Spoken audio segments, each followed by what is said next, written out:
To win a whopping £85,000 in tax-free cash, the largest cash prize we've given away to date. That's like over £7,000 a month extra in your bank account each month for 12 whole months. That's a year of yes. Yes to holidays, yes to treats, yes to shopping trips, yes to home improvements. For a chance to win £85,000 cash, text cash to 63225. One entry costs £2.50 plus one standard network rate message, or text bonus to 63225. 5 entries cost £5 plus one standard network rate message. Go to gbnews.com/win. Entries start at £2.50. Call 0903 686 3232. Calls cost £2.50 plus your network access charge. Or post your name and number to GB18 PO Box 8690 Derby DE1 9TT. UK only. Entrance must be 18 or over. Lines close at 4 p.m. on the 30th of January. Please check the closing time if listening or watching on demand. Good luck.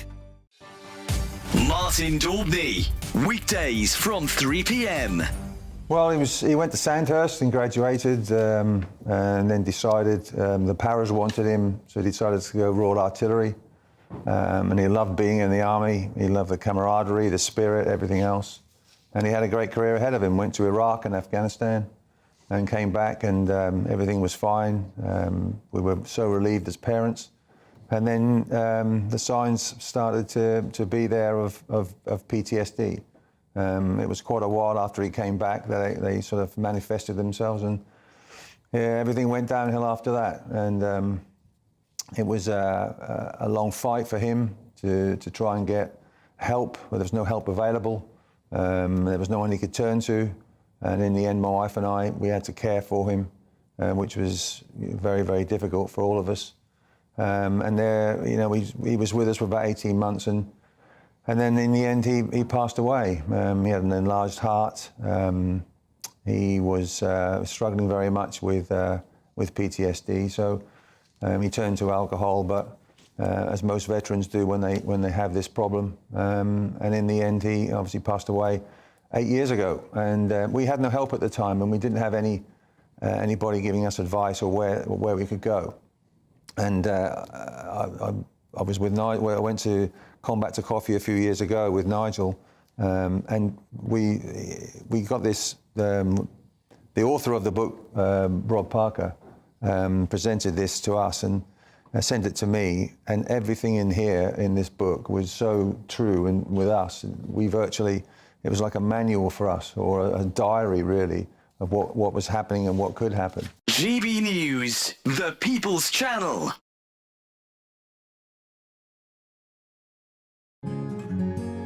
A really important thing about GB News, and it's brought something completely different to the landscape. The mainstream is all about keeping the status quo as it is, ticking along quite nicely. They don't want to ask difficult questions. GB News exists because there is a desperate need for fearless journalism that puts the people first. GB News came on the scene as a disruptor, and it has always been a disruptor ever since. Journalism in this country has been a cosy world full of groupthink until now. Well, the reality is that most British journalists are afraid. That's not GB News. Journalism is journalism at the end of the day, and we're not here to serve any masters. Our masters are our audience. We're here to talk about things in a way that have never been broadcast on British airways before. Do not miss a moment on GB News. The #1 news channel in the country.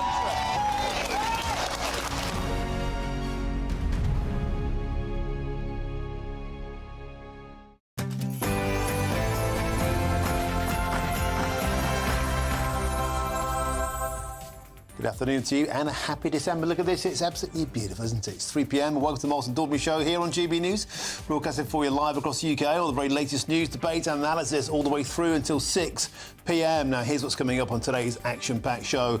Breaking news in these past few moments. The OBR said the budget leak was their worst failure in their 15-year history as they published a full report into this astonishing act of incompetence. That's all coming up on today's show. And also the under fire, Rachel Reeves is clinging on to her political life today as the public, her opponents and even her friends at the BBC believe she misled voters over her non-existent budget black hole. Hole left to me by the previous Conservative government. £22 billion black hole in the public finances. A £22 billion hole in the public finances now. the black hole that never was. But for now, Sir Keir Starmer is standing by his woman. The budget was a moment of personal pride for me.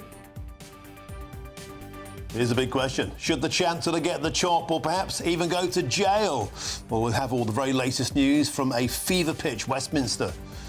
And Lee Anderson has blasted a secondary school in his own constituency after it displayed his picture and Nigel Farage's alongside Nazi dictators on a classroom wall. Lee will join me in the studio in an hour's time to ask, do lefty teachers think millions of Reform voters are fascists too? And SAS top brass have blasted the High Court inquiry into historic war crimes as one-sided and agenda-driven.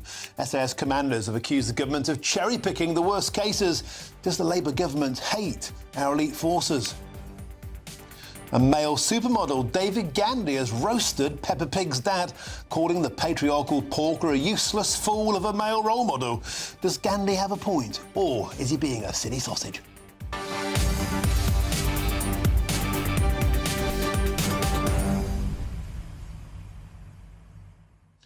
Righteous fury.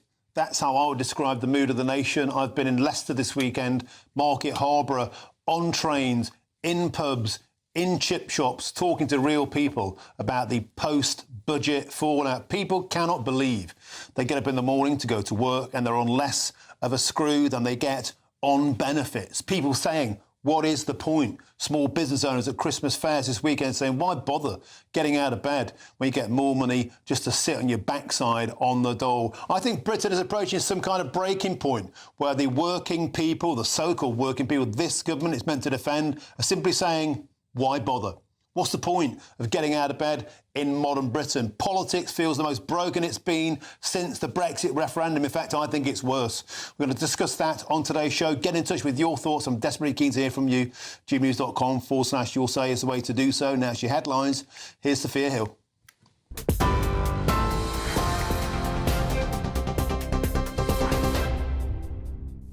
Martin, thank you. Very good afternoon. It's just gone 3 o'clock. These are your top stories. Now, in the last half hour, the Office for Budget Responsibility has said that there's no sign the early release of the economic and fiscal outlook was caused by a hack or by anyone inside the OBR.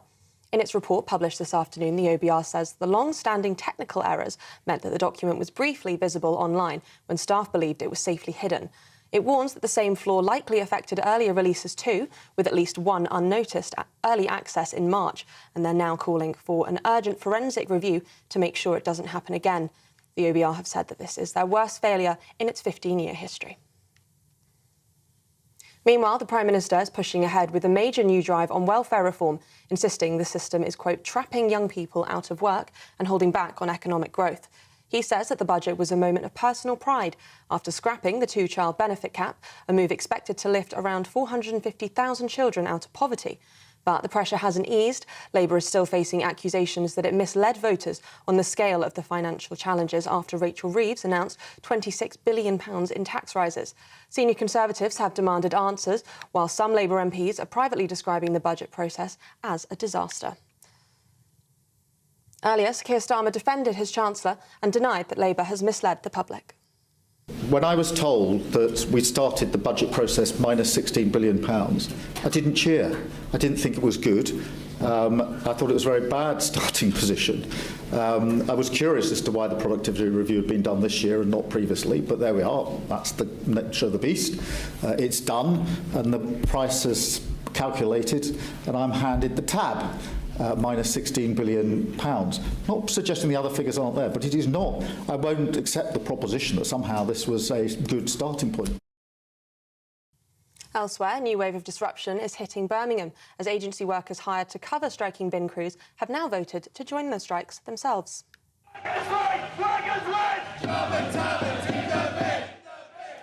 Unite says agency staff are walking out over bullying, harassment and fears of blacklisting, with numbers growing daily. Directly employed bin workers have already been striking since January in a dispute that could now run beyond next year's local elections. Unite's National Officer Onay Kassab says that the number of agency workers joining the strike is growing daily. You have strikes where sometimes one or two people come out who weren't involved at the start, but for a group of workers brought in to try and break the strike, to vote yes for strike action themselves and then come out and stand shoulder to shoulder with those that originally came. The Prince of Wales has told investors that Wales is where cutting-edge technology, research, innovation and a skilled workforce all meet during a summit showcasing the nation. Prince William has spent the day celebrating Wales's leading industries as a prime destination for national and international investors. The First Minister of Wales thanked the Prince for his steadfast support in promoting her country before he doted on his own connections to Wales. Wales was the first place Catherine and I made our home together, on the island of Anglesey.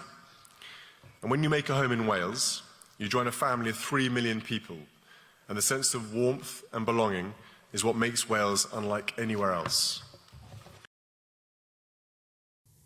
And if social media is making your blood boil, you might be a victim of rape bait, Oxford's word of the year.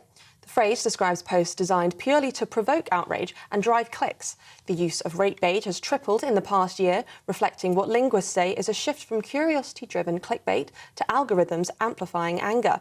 It beat aura farming and biohack to the top title, while Cambridge chose parasocial and Collins went for vibe coding, all capturing the strains of life lived online. Those are the latest GB News headlines for now. More from me in just under half an hour. Cheers Britannia Wine Club proudly sponsors the GB News Financial Report. Here's a quick snapshot of the markets this afternoon. The pound will buy you $1.326 and €1.139. The price of gold is £3,198.90 per ounce, and the FTSE 100's at 9,716 points. Cheers Britannia Wine Club proudly sponsors the GB News Financial Report.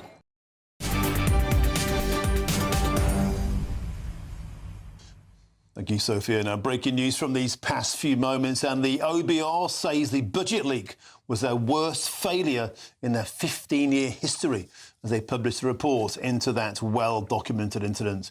Now, they also found that the Treasurer's failure to give sufficient funding to its online operation was partly to blame. And elsewhere, Keir Starmer, the Prime Minister, has insisted that he and Rachel Reeves did not mislead anyone over public finances ahead of last week's tax-raising budget. Now, in a desperate attempt to shore up his Chancellor, the Prime Minister earlier today told a press conference that austerity or more borrowing were the only other options to imposing massive tax hikes. But the Conservative leader, Kemi Badenoch, has blasted back.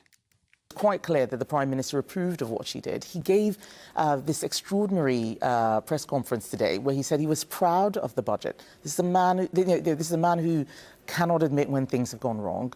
He's weak and in hock to his backbenchers. It's a panicky thing to do the Monday after budget. So I don't think that he feels very strong in his position right now.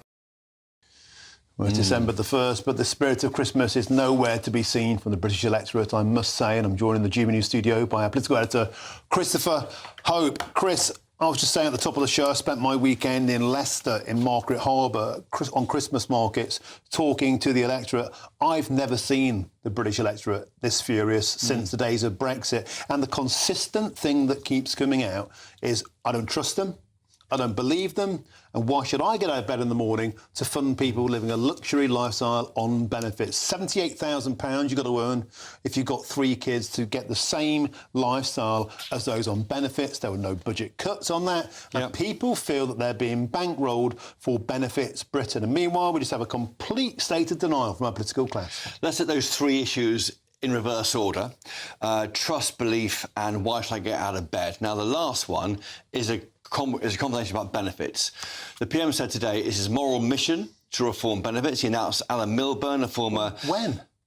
When? When? When are they going to reform benefits? Well, this is the point. So he was asked directly, will that mean the benefits bill will fall by the election? He wouldn't say that. He simply says, I want to get to grips with benefits, get young people off benefits and into work, but wouldn't say how much it would fall by. There are now 2 reviews into this, Martin. Alan Milburn, the former Labour Health Secretary, and Stephen Timms. Timms reports November next year, no deadline for Milburn. It's a talking shop. Whether it gets anywhere, we'll wait and see. It's flannel. This is caused because of the £5 billion cuts that never went through in July. Had he got those cuts, as Tom Harwood was saying earlier, 5 billion plus the 4 billion surplus, that's your 9 billion headroom. Had he got a grip with his own MPs last July, there may not have been any need to increase taxes last year. Of course, there was because they found other things to spend money on, notably the two-child benefit cap. Belief, it's Christmas. Here are your Christmas trees, Martin, looking marvellous. Belief is in short supply. People don't know what to believe with this government, and trust is so important. And I think that's what's missing, because we sat through all that pit trolling by Rachel Reeves, and it seemed there was no actual black hole at all. We weren't told the benefit of the increased tax receipts from higher inflation. But trust was a question I put to the Prime Minister earlier this morning. Chris Hope, GBNews. Prime Minister, you wanted to tread lightly on our lives before you were elected. You were different from the Tory party, but aren't you exactly the same? From David Lammy repeatedly not being clear about an escaped migrant in the House of Commons, to Rachel Reeves talking about a black hole that wasn't actually there. Now you want to cut benefits, but trust matters. How can our viewers trust anything you say? Well, Chris, I simply don't accept the starting proposition. I'm really sorry. When I was told that we started the budget process minus £16 billion, I didn't cheer. I didn't think it was good. I thought it was a very bad starting position. I was curious as to why the productivity review had been done this year and not previously, but there we are. That's the nature of the beast. It's done, and the price is calculated, and I'm handed the tab, minus £16 billion. Not suggesting the other figures aren't there, but it is not. I won't accept the proposition that somehow this was a good starting point. I'm £16 billion down on what I thought I'd have. And I know the impact that's going to have on your viewers, because I know for them that the cost of living is the single most important issue. I know for them they are going to be worried at the beginning of the month in January, is their season ticket going up? Because they normally get whacked with that pretty early in January. Prescription charges matter to them, and their energy bills matter to them.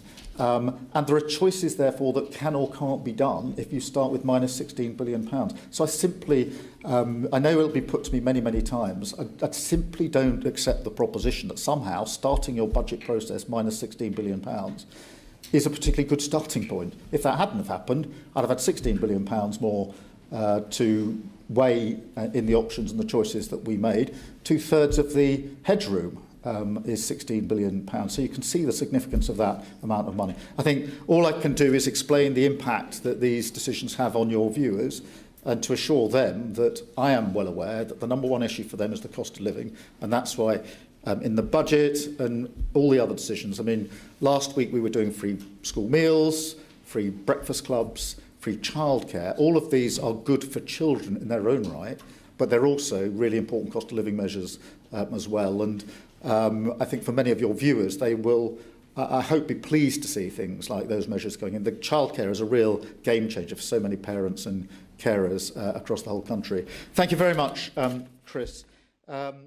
We're there talking about our viewers' concerns, and great from saying a question from GB News. We didn't get the same treatment from Rachel Reeves last week, the Chancellor, as you remember, Martin. But he's saying there he thinks Britain's back on track. He says they're confident they can beat these quite anaemic forecasts to get more growth coming, and they've moved through the narrowest part of the tunnel, they say. Also, I would note that all the big tax rises and some of the spending cuts, they're all back-end loaded on the eve of the general election. That suggests to me they may not actually happen, but they need to do it to convince the markets they can control spending. Meanwhile, back in the real world, Chris, seriously, people don't believe any of this. They don't believe any of it.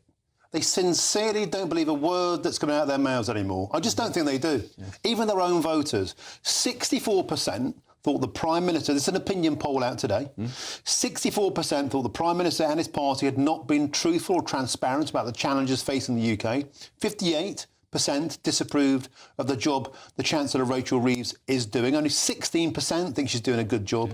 And 48% think she delivered a bad budget, the worst and most poorly received budget since the one that they continually talk about, the Liz Truss mini-budget. Chris, I put it to you.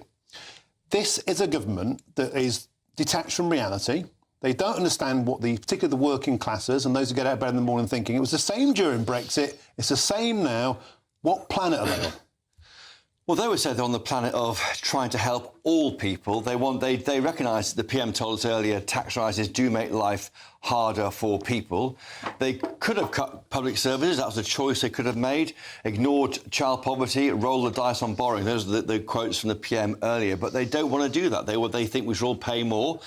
But yeah, big concerns there, and we're making a point all last week. If you're going to spend 15 billion more on benefits, you're going to raise nearly 30 billion in tax rises. Well, what's that about? Whose side are you on? Are you on the side of working people?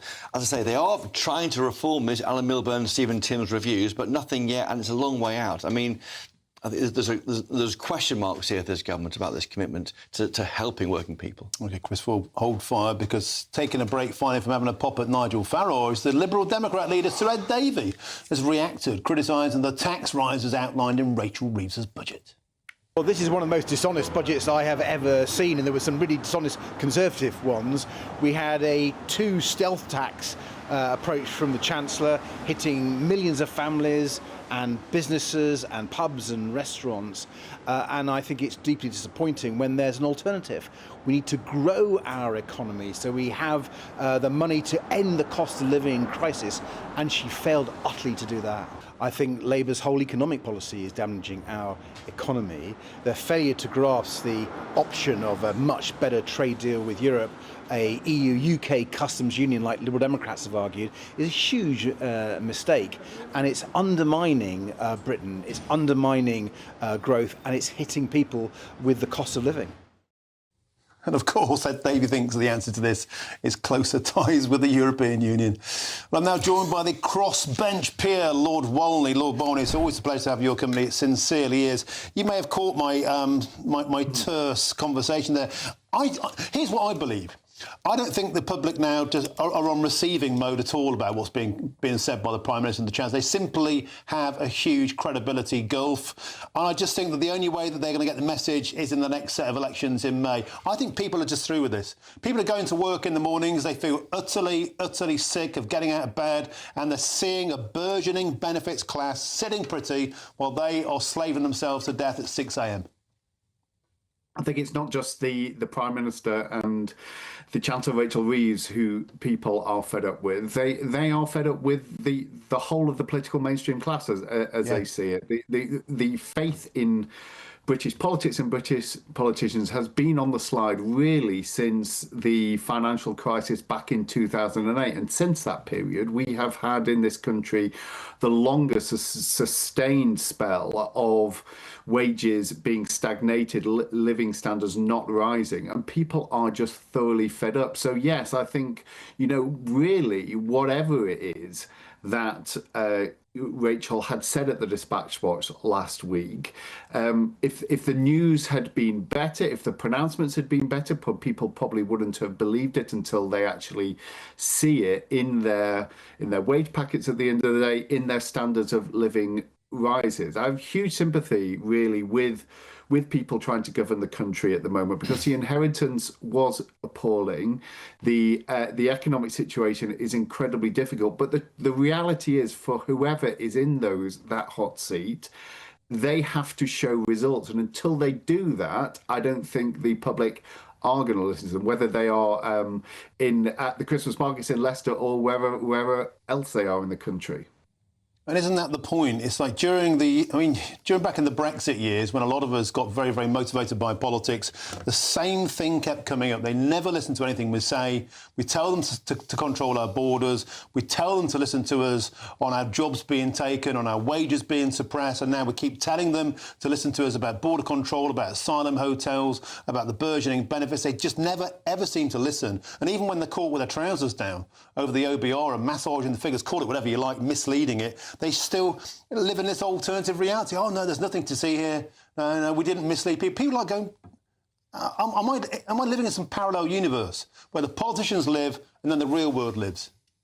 Well, I think politicians on all sides, actually, they generally come into politics to do the right things. But actually, the challenges that you outline, getting the economy moving and dealing with the problems of mass migration in this country and the small boat crossings, they are proving time and again much more difficult than the reality of how it looks, the perception of how it looks on the outside. And I think sometimes political leaders walk into office thinking they're going to be able to fix stuff, and then they suddenly find it is much more difficult. Now, no one will give sympathy for that, and I don't think political leaders should expect sympathy, but they have to be absolutely, resolutely focused on what it is that's actually going to make a difference, both on unwanted illegal migration and on the economy, because simply saying that they understand the problem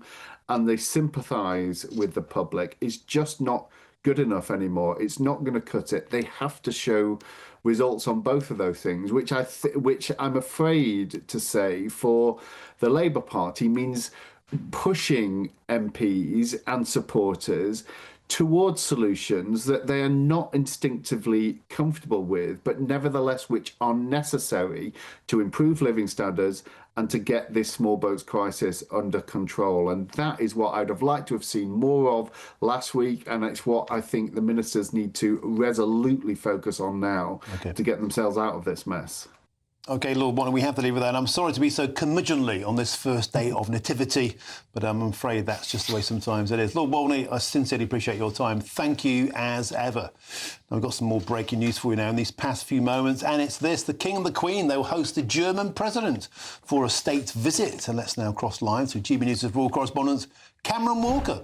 Cameron, some fantastic news here for the royals. Tell us all about it. Hi, Martin. Indeed, yes. On Wednesday, the King and Queen will be welcoming President Steinmeier of Germany and the First Lady of Germany to Windsor Castle for a state visit. It is at Heathrow Airport that the Prince and Princess of Wales will pick up the couple from Germany and bring them to Windsor, the town itself. Completely different to what we experienced with President Trump just a few months ago. President Trump, if you remember, everything happens behind closed doors or the closed walls of the castle. There was incredibly heightened security, no interaction between the public and the President of the United States. This time, completely different. Like with the French state visit earlier on this year, President Steinmeier will have a chance to ride in a carriage through the streets of Windsor with the King, Queen, Prince and Princess of Wales and greet the waving crowds before entering the quadrangle for all the pomp and pageantry, with a ceremonial welcome with British military personnel on display, a state banquet in the evening at Windsor Castle too. Highly significant that it's Germany, because it's been 27 years since we have had an inward state visit from a German president to this country. And it comes just a couple of months after something known as the Kensington Treaty was signed between the two governments, which means if you go to Germany now as a tourist, you can go through the E-gates. If you remember, after Brexit, that was really annoying, having to wait in those really long queues because we were no longer part of the European Union. Well, Germany and the UK have now signed a deal, which means we can go through the German E-gates. So if you're going to the Christmas markets in the next few weeks, well, good news for you. And of course, we've got a lot to do with tackling those criminal gangs when it comes to illegal migration. So that's the point of a state visit, but pomp and pageantry is definitely what the King is being tasked to do on Wednesday. Beautiful stuff. Thank you, Cameron Walker, there, for giving me some much-needed cheer on this breezy day. Thank you, Cameron Walker. Excellent as ever. Now, still to come, the SAS. Well, they're fighting back once again. This time, the senior officers accuse the High Court War Crimes Inquiry of institutional bias. And take it from me, these boys don't mess about. That's next on GB News, Britain's #1 news channel.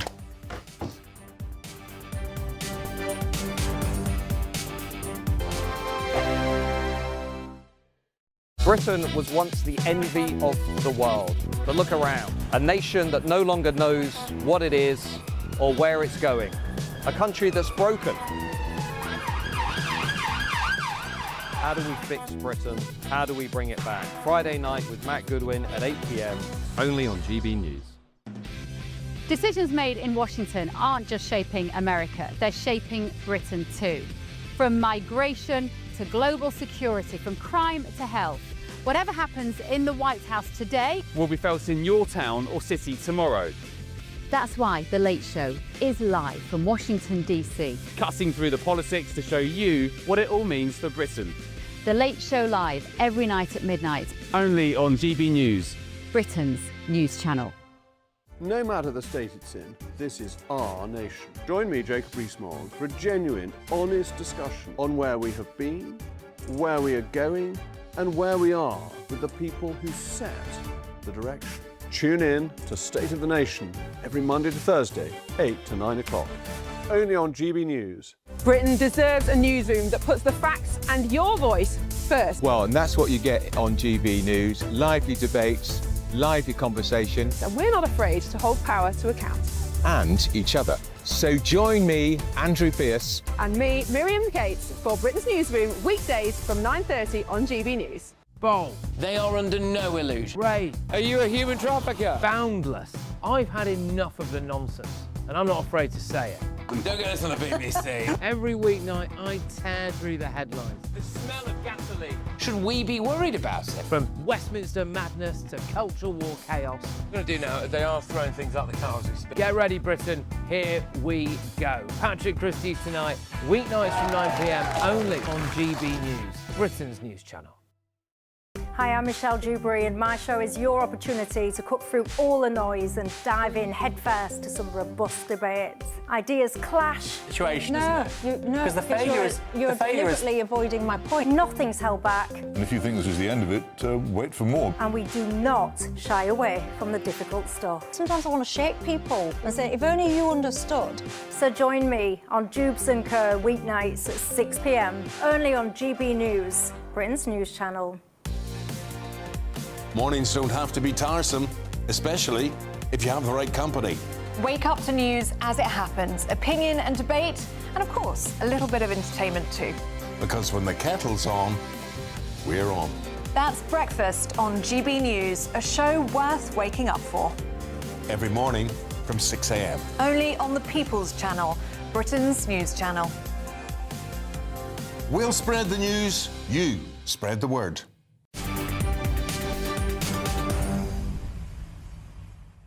It's 3:27. I'm Martin Daubney. This is GB News. Now, a whistleblower has said that Special Forces war crimes in Afghanistan are a stain on the memory of British soldiers who lost their lives fighting the Taliban. Well, a public inquiry was also told that the director of the Special Forces made a conscious decision to cover up the allegations to protect the reputation of the elite units. Well, I'm now joined by GB News' Home and Security Editor, Mark White, to talk us through the updates. Mark, welcome to the show. The SAS lads I've spoken to are incandescent with rage. They're saying the government, whoever it is, are picking the worst crimes to make them look in the worst possible light, and they're going to fight back. Yes, and they also say in their defence that there is many disputable facts around the allegations that are being made here with no firm proof that actually any war crimes took place. It is the word of one set of people who you could argue are not particularly partial when it comes to the way they view the British military. And there's a world of difference between making an allegation and actually there being substantive proof that that is a true allegation. However, this whistleblower, a former Special Forces officer, has been giving evidence to this inquiry. It was given in camera, so given in private, because of the sensitive nature of the evidence that he was giving. And now, of course, some of those transcripts, some have been redacted and some have been released by the High Court in this inquiry. And in that, this former Special Forces officer said that in 2011 he became suspicious about deaths that were resulting from Special Forces military action in Afghanistan. In particular, he said there were significant numbers of deaths through action of the Special Forces, but as a consequence of that, there were very few weapons recovered, which he found very strange. He pointed to one particular nighttime operation where 9 suspected Taliban fighters were killed by the special forces, but just 3 weapons were recovered. That raised alarm bells. He believed, and that and other issues that he was concerned about, he flagged up to the director of Special Forces, the man in ultimate charge of Special Forces. But this witness told the inquiry that nothing was effectively done about it. What should have been done was that it should have been then passed on to the Royal Military Police. It wasn't, he said. Instead, the director of Special Forces ordered an internal inquiry into the tactics used by the Special Forces out in Afghanistan. So that's where we are with this inquiry. It's highly controversial because, as you said right at the start there, many of these Special Forces troops feel very exposed now that our political leaders do not have their backs for operations they were involved in the most difficult at a period of time where very regularly we were witnessing the repatriation of British servicemen and women's bodies who had been killed by Taliban fighters in Afghanistan back through Wotton Bassett and other towns in the region as well, after the tragedies that had occurred in Afghanistan. The operations that the Special Forces and others were involved in was very difficult, Martin, because you were dealing with an insurgency and, really, really difficult to know who is the enemy, who are enemy combatants and who are members of the civilian population. That, they believe, just is not being taken into account when this inquiry is establishing the facts. Well, moreover, Mark White, the former SAS commanding officer Richard Williams, he's been a staunch critic of this lawfare approach, as he calls it. And he's being, in no uncertain terms, is saying that this is, quotes, a one-sided, agenda-driven version of events. These officers were thousands of miles from combat tragedies with no counter-narrative or accounts provided by SAS soldiers. He says this is entirely judgmental. Mark White, we have an extraordinary situation where our elite Special Forces regiment seems to be going head-to-head with our own government. Yes, and the real concern here is what it does, of course, in terms of exposing those who are currently in these roles and who may have been in these roles over recent years and find themselves at some point in the future the subject of some kind of criminal action like this, which could obviously follow from the findings of any inquiry such as this one. So there's concern about that. There's concern about what it does to the robustness of our recruiting process. Who wants to go into these elite special forces if you feel that the chances are, a decade or more down the line, you're going to get into serious trouble for doing your job on the front line in the most trying of circumstances? That's exactly the case, and I'll be joined throughout the show this afternoon by former SAS commanders and officers for their version of events. And like I said before, they're not remotely happy. Mark White, thank you as ever. Superb start to the week. Thank you. Also still to come between now and 4 o'clock, including West Midlands police face a grilling from MPs after banning Maccabi Tel Aviv fans from attending the game at Villa Park. I'll be joined by one of the organisers. First, though, here's your latest news headlines with Sophia Hill.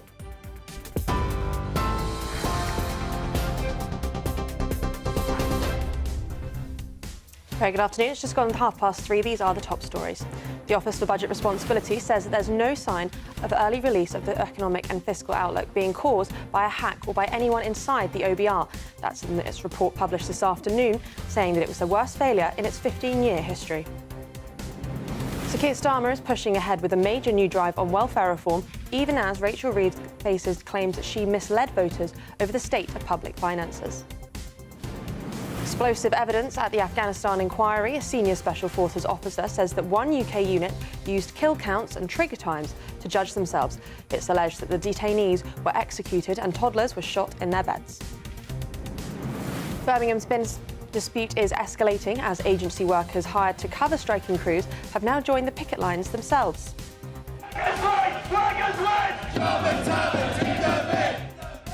United's National Officer One Kassab says that the number of agency workers joining the strike action is growing daily.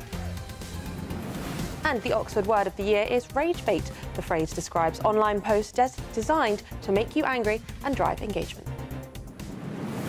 Those are the latest headlines for now. More news at the top of the hour. You can now watch GB News live across the United States of America and the world on Truth Plus.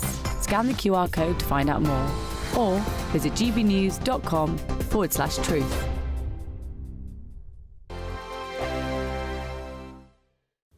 Afternoon. Welcome to your latest weather update from the Met Office here on GB News. Some heavy rain continues to fall over parts of Western Britain, particularly across South Wales, where we have Met Office amber warning in place until 9 o'clock. We could continue to see rain falling here well into the evening from this weather front. It's got a bit of a kink in it, a bit of a wave on it, and the isobars close together as well, which is also increasing the winds. And as those winds push up against the hills, the rain peps up. It will start to ease through the evening. We'll see a band of heavy rain moving from west to east across England and Wales. Short but intense burst of rain clearing through away from the southeast soon after midnight. More showers coming into western Scotland and the northeast of Scotland looking pretty soggy, but otherwise many of us will become much drier overnight, some clearer skies, allowing the temperatures to dip to 5 or 6, certainly most places above freezing to start Tuesday. We should also start with some sunshine over the Midlands, eastern England, and many places here will stay fine all day. There will be some sunny spells across the south coast, but there will also be showers feeding in here and again across parts of Wales. Now, not as heavy, not as intense the rain here as it has been today, but of course any extra rain falling on the very soggy ground is far from welcome and may cause further disruption. Showers too packing into western parts of Scotland. They'll generally keep going here through the day. And the showers further south, although initially around the coast, will drift inland across counties of southern England and South Wales. Some heavy showers possible, but it won't rain all day. They'll tend to move through on the brisk wind. And it will still be quite a brisk wind, just not as strong as today. With some sunny spells, though, for Northern Ireland, eastern England, not a bad feeling day at all. Yes, temperatures down on today's values, but the wind's a little bit lighter. And it should, for most of us, be much, much brighter as we go through tomorrow. Not a great deal of change during Tuesday evening. Still a chance of some showers across the south and a greater risk of a few of them spreading a little further north. That's all for now. Thank you so much for helping us to reach 8 million followers and subscribers across our social media channels. That's 8 million fearless Brits standing up for what really matters. Good afternoon. This is the latest AI travel news from gbnews.com. On the M4 westbound, high winds cause disruptions until 4:45. Southbound traffic on Derbyshire's A38 faces 10-minute delays, clearing by 5. In Staffordshire, congestion on the M54 eastbound should ease by 4. In West Sussex, a collision on the A23 northbound has closed all lanes until 6. Cornwall's A30 experiences lane closures due to debris, with normal conditions by 5. On the trains, cross-country faces major disruptions at Newport, while East Midlands Railway sees significant delays between Derby, Nottingham and Leicester. For more travel news, go to gbnews.com.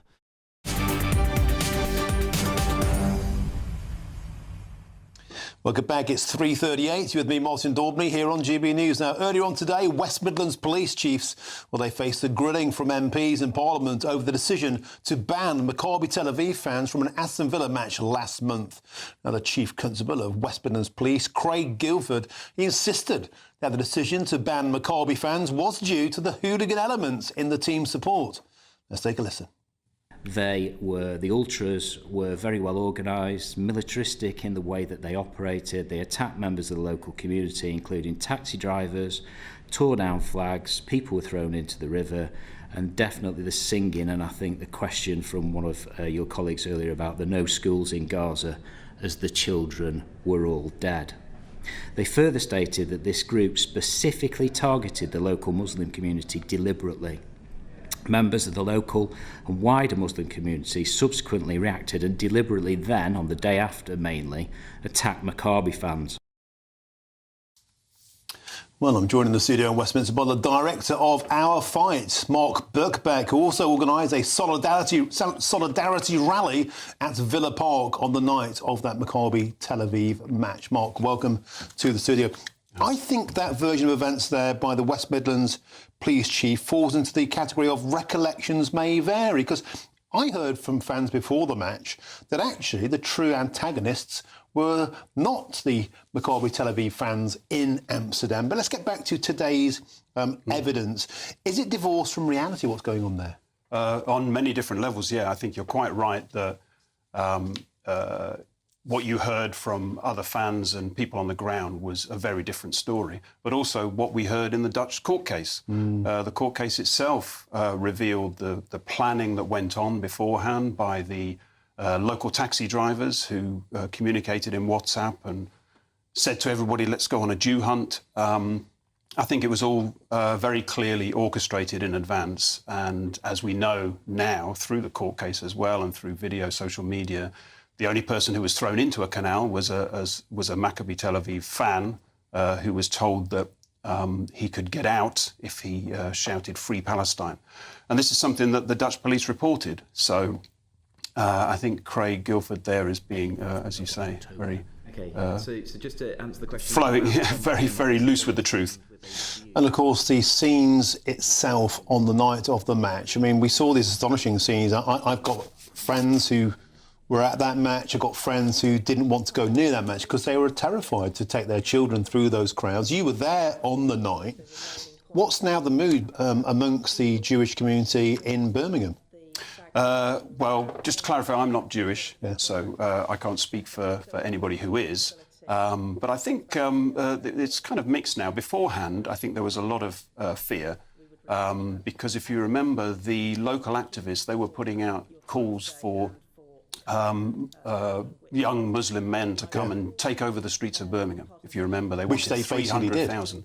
Well, I don't know if they did. I think the call didn't really go out as successfully as they wanted. So I think that's encouraging because it does show you that people like Ayub Khan, these Islamists who are very politically motivated, I'm not sure it's not a done deal that they're going to be able to rally people and get them out onto the streets.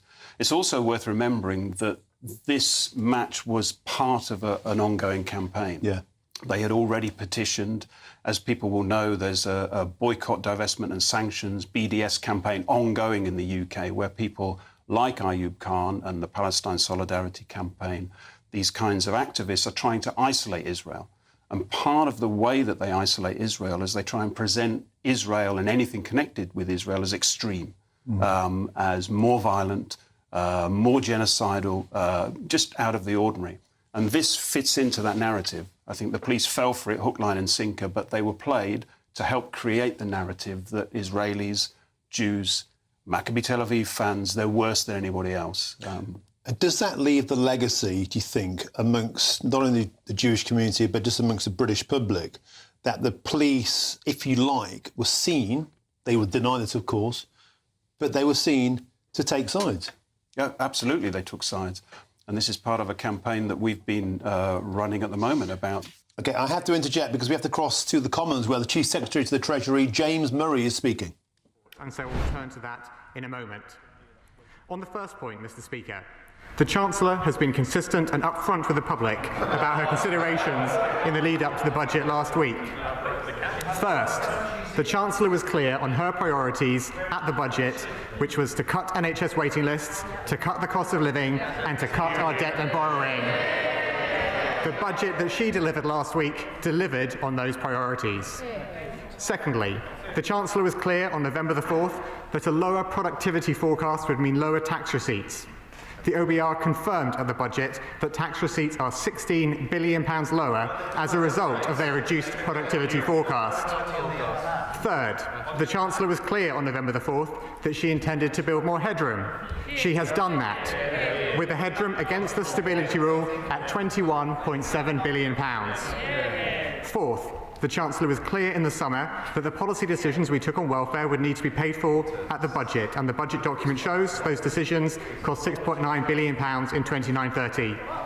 And finally, The OBR have now confirmed that the Chancellor knew on the 4th of November that she only had £4.2 billion of headroom against the fiscal rules, meaning that once the cost of those policy decisions was accounted for, there would be a deficit of £2.7 billion against the stability rule.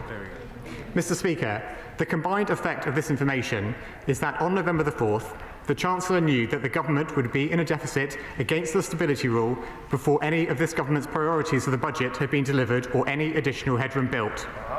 In light of this information, and in the knowledge of the OBR's productivity downgrade, the Chancellor knew on November the 4th that challenging decisions would be required on tax and spend. The subsequent decision to freeze personal tax thresholds for a further 3 years shows that this was correct. Mr. Speaker, the Chancellor took the step of delivering a speech before the budget precisely so that she could be upfront about the circumstances she was facing and the decisions that she would need to take. The Chancellor has been honest and consistent with the public in everything she has said. Now, Mr. Speaker, let me turn to my second topic. Last Wednesday, before the Chancellor had begun to give her budget speech, the Office of Budget Responsibility published their entire economic and fiscal outlook online. Let me be clear, Mr. Speaker. This is a very serious breach of highly sensitive information. It is a fundamental breach of the OBR's responsibility.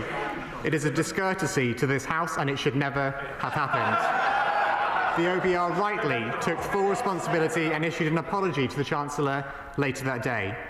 They have now conducted an investigation into how the report was published prematurely, and they sent their report, including their findings, to the Treasury and the Treasury Select Committee today at 12:30.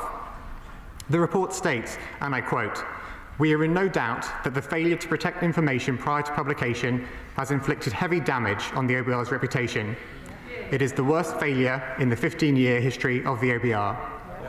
It adds that the responsibility for the circumstances in which this vulnerability occurred and was then exposed rests over the years with the leadership of the OBR. The report notes that this has inflicted heavy damage on the OBR's reputation and caused significant disruption on budget day to the Chancellor's disadvantage. I can confirm to the House that the report goes on to make clear that this is a significant and long-standing issue that has allowed external users to gain early access to the OBR's publication, which contains full details of their forecasts and the Chancellor's budget. Mr. Speaker, in the days since the budget, there has been speculation about what kind of error led to the economic and fiscal outlook being published early. The report today confirms that the cause was not, and I quote, simply a matter of pressing the publication button on a locally managed website too early. The report concludes that the cause of the OBR's error were systemic issues, and that the investigation has made clear that the problem exposed last week was not a new one. Indeed, I can confirm to the House that the report reveals that the OBR's EFO in March was accessed before the Chancellor delivered the spring statement to the House. This underlines just how serious a situation this is. Let me underline that as a government, we take this seriously to make sure the OBR never allows this to happen again. The report notes that common and fairly basic protections to prevent early access, including passwords and random character URLs, were not used. It further notes 2 configuration errors which were not understood by the OBR's online publishing function, prevented the safeguards within their online publishing software from being effective. Mr. Speaker, I'm also very concerned to share that the report notes, and I quote again, "It is very likely that the weaknesses that caused the premature access of the November 2025 Economic and Fiscal Outlook were pre-existing. Indeed, it appears that the March 2025 Economic and Fiscal Outlook was accessed prematurely." Mr. Speaker, these findings are very serious indeed. That market-sensitive information should have information should have been prematurely accessible to a small group of market participants is extremely concerning. That it might have been the case on more than one occasion is even more severe. We do not know at this stage the extent to which market behaviour may have been affected on this or other occasions as a result of information being available early. But I do want to share one further bit of information from the report with the House today. On the morning of the budget, the first IP address to successfully access the EFO had made 32 prior attempts that day, starting at around 5 a.m. Such a volume of requests implies that the person attempting to access the document had every confidence that persistence would lead to success at some point. And this unfortunately leads us to consider whether the reason they tried so persistently to access the EFO is because they had been successful at a previous fiscal event. At this time, Mr. Speaker, we do not have the answers to all these questions, but I can confirm the Treasury will be making contact with previous Chancellors to make them aware of the developments that relate to previous fiscal events. The OBR have rightly conducted their internal investigation as quickly as possible, and it is right that both the Government and the Treasury Select Committee now take time to consider the report and its findings. The Treasury Select Committee will have the opportunity to carefully question the OBR tomorrow at their post-budget hearing. Furthermore, in response to the recommendation in paragraph 3.4 of the report that the problem exposed last week was not a new one, I can confirm to the House that the Government will be working in conjunction with the National Cyber Security Centre to take forward the recommendation that a forensic examination of other fiscal events is carried out, although let me specifically note for the House that the report finds no evidence of hostile cyber activity. In addition, the report says that they could not, in the time available, carry out a deeper forensic examination of other recent economic and fiscal outlook events, and we recommend that such an exercise is, with expert support, now urgently carried out. Mr. Speaker, we will make sure that work is carried out urgently. We will look at wider questions of the systemic risk that this incident has uncovered, including the report's conclusion that the OBR's information security arrangements should have been regularly re-examined and assured by the management of the OBR. This Government is committed to the independence of the OBR and its role at the heart of economic and fiscal policy making. The Chancellor and the whole of the Treasury value the independence of the OBR, and we have valued the constructive relationship we have had with them over the past 16 months in challenging economic times. The strength of that institution is a vital pillar in the Government's economic and fiscal policy making, and we will respond to this matter with the seriousness it demands. The statement on the OBR forecast, and in light of the press reports on this matter, I should remind the House that the rules and conventions relating to parliamentary language, as the scheme sets out, unless this discussion is based upon a substantive motion, certain personal criticism, including accusation of lying or deliberately misleading, are not permitted. And I know the House will want to be at its best, and we take this very seriously. I now call the Shadow Chancellor Mel Stride. Thank you, Mr. Speaker. And can I begin, Mr. Speaker, with the matter of the OBR leak report, to say that we will, of course, study that report in detail. But can I also seek the immediate reassurance from the Right Honourable Gentleman that his concluding comment in that regard, and I quote, "We will respond to this matter with the seriousness it demands," will not include scapegoating the OBR to distract from the serious questions surrounding the handling of the budget by the Chancellor, Ministers, the Treasury and Number 10. And so, Mr. Speaker, turning to the other matters the Chief Secretary addressed in his statement, we expect those in positions of power to act with transparency, openness and integrity. But it is increasingly clear that in recent weeks the conduct of people in government fell short of those standards. This is not just my view. Indeed, a member of the Cabinet is quoted in the press today saying, and I quote, "The handling of this budget has been a disaster from start to finish." Mr. Speaker, the impression has been given that there was a concerted attempt to paint an inaccurate picture of the public finances designed to give political cover for policy decisions around increases in taxes and in welfare spending. Mr. Speaker, on the 4th of November, the Chancellor delivered a pre-budget statement in Downing Street. In it, she said that the OBR would be downgrading their productivity forecasts, meaning lower tax receipts. The Chancellor herself says that statement was meant to set the context for the public finances and the need to take difficult decisions on tax.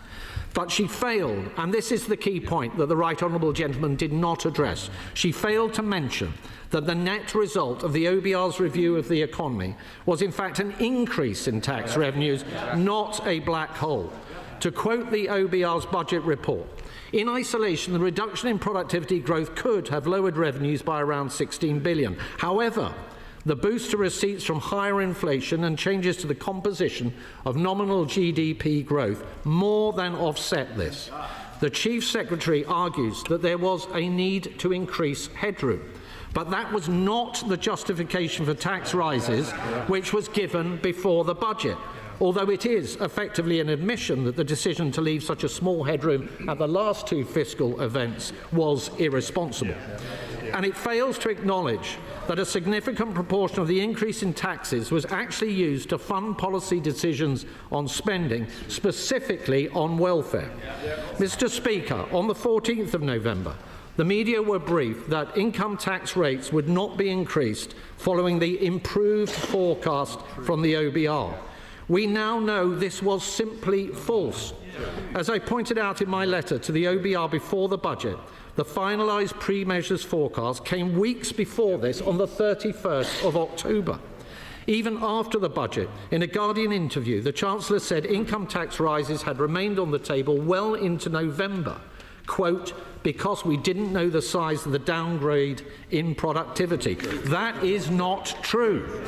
Since then, on Friday, the OBR took the unprecedented step of publishing their estimates for headroom in each of their pre-measures forecast rounds. As a result, we now know that at no point was there a deficit of the scale suggested to the media. So can I ask the Chief Secretary, why did the Chancellor claim that she did not know the size of the headroom forecast by the OBR in November when their final forecast was submitted on the 31st of October? At what point were the Cabinet informed that the forecast still showed a surplus? And why did the Chancellor suggest that the OBR's review of the economy had led to a significant deterioration in the public finances? We now know that the briefings to the press were not just inappropriate, they were inaccurate. Those briefings can only have come from inside government. So can the Chief Secretary finally give us a clear answer? Was the Chancellor aware of those briefings and did she authorise them, yes or no? Can he commit to a full investigation by both the Permanent Secretary and the Financial Conduct Authority into those briefings? And can he explain why the Chancellor chose to opine repeatedly on the OBR's forecasts before the budget when those forecasts are provided to her in strictest confidence? Mr. Speaker, the Chief Secretary to the Prime Minister claimed this morning that the OBR's publication on Friday was simply responding to a request from the Select Committee.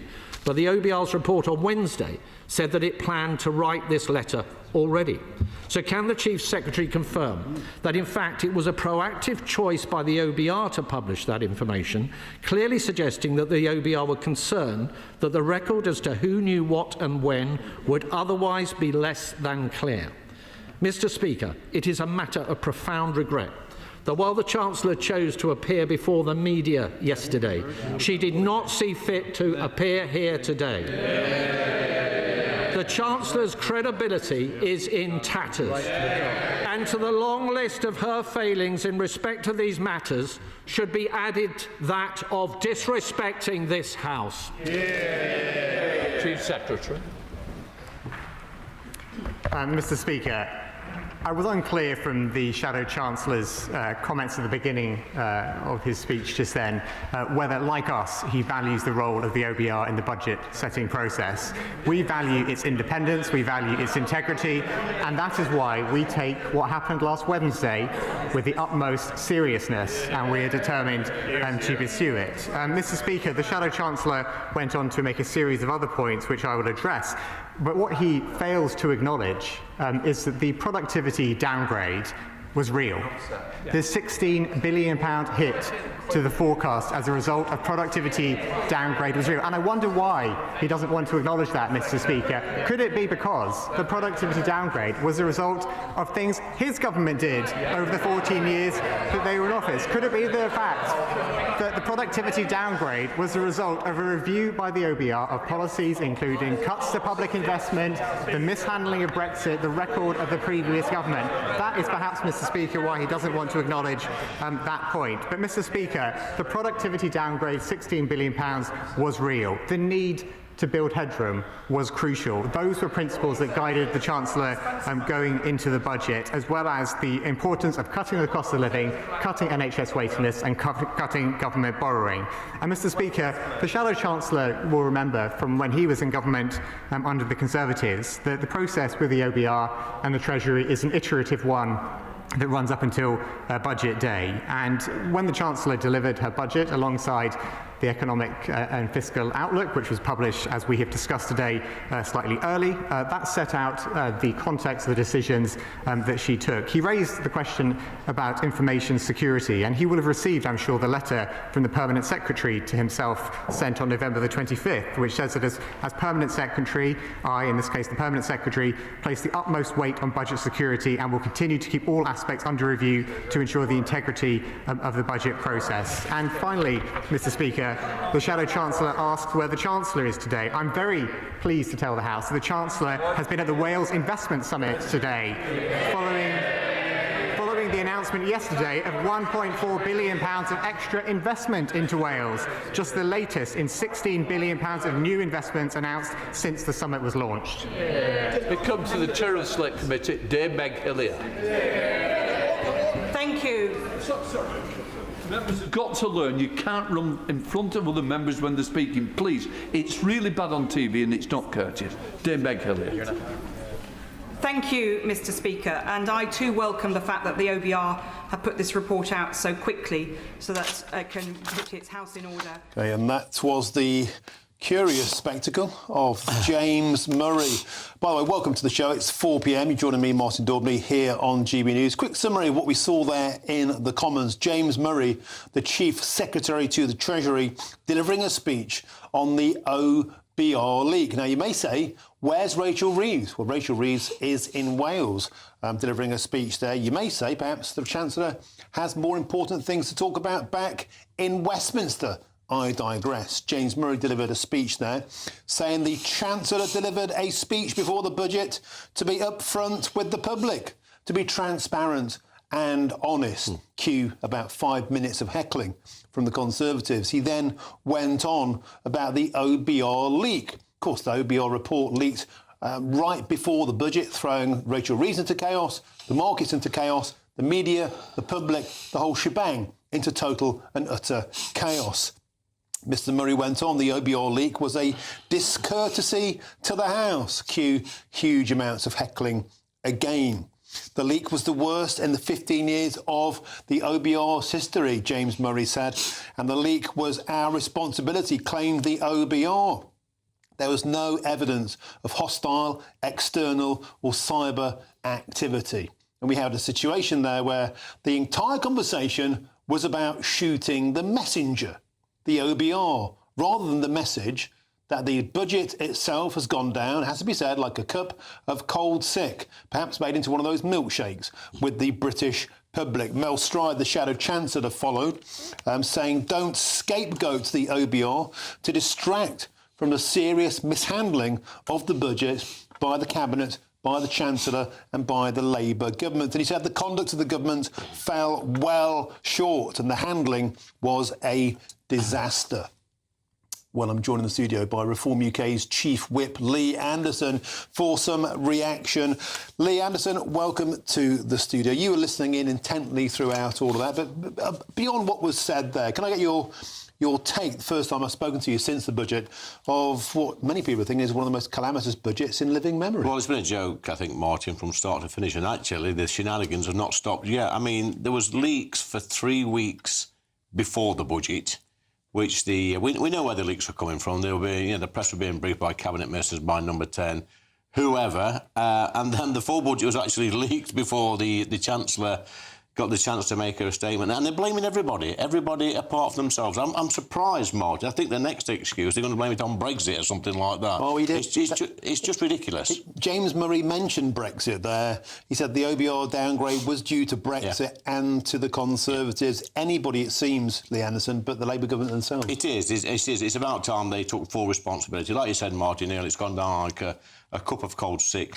The budget has rewarded, as we say, as we've been saying for the past week or so, the budget has rewarded one particular group of people in society, and that's the people who's not getting up out of bed in the morning to go to work. Meanwhile, millions of hard-working taxpayers having to pay more out their pay packet every week. It's not fair. It's calamitous. It's the worst budget in living history, I think this is. It rewards all the wrong type of people.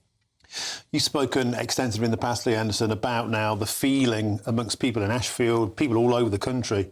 I spent the weekend in Leicester and Market Harbour speaking to market traders who just are asking the question, what's the point?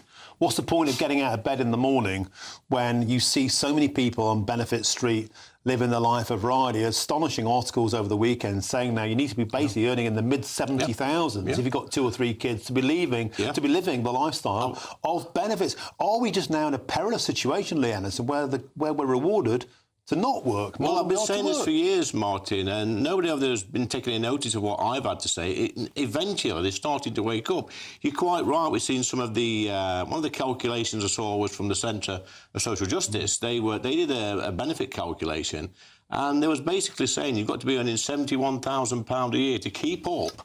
To keep up with somebody who, in a similar situation, is actually on benefits. I mean, £71,000 a year. I mean, that's double the average wage in Ashfield. People in Ashfield are earning 28, 30 grand on a good day, but they see somebody on their street, somebody down the road, somebody in their family who's got no intentions of switching their alarm clock on. They just get up every morning, do what they have to do, barely feeding themselves, some of them, and they're living on a life of benefits, and it's not fair, Martin. I don't care what people think or what people think of my tone on this. It's not fair on people who are getting up every single day and putting a shift in. These people need to go to work. And Lee, there's also so many stories I'm hearing from GB News viewers, from friends, from colleagues, about the benefits package you get, the bonuses. Let's be honest, the benefits bonuses. For example, you can get to Madame Tussauds for £1. You can get to the Tower of London for £1. Theatre performances for £1. But the biggest bonus, Martin, at the moment is somebody, a family dependent on benefits, who are, by the way, able to go to work but choose not to. Every time they have a child, they have a pay rise of about a couple of grand a year. Meanwhile, next door, Mr. and Mrs. Jones next door, if they have an extra child, they don't get a pay rise. It's not fair. OK, Lee Anderson, stick with us. Now joined for an alternative viewpoint by the teacher and the human rights campaigner, great friend of the show, Labour activist Aisha Ali Khan. Aisha, welcome to the show. May I say a first happy December to you as we go towards Christmas. Let's get your take on what I appear to make out is becoming a blame game. They're blaming the OBR, they're shooting the messenger, but they're not facing the electorate in the face. As we were just talking about in the studio here, the public are getting severely disenfranchised by Benefits Britain. Well, first of all, I just want to say that I agree with what Lee just said. This budget has been so chaotic. There were so many leaks, there were so many U-turns, there were so many headlines. Everybody was just obsessed with what was going on and actually what was going wrong.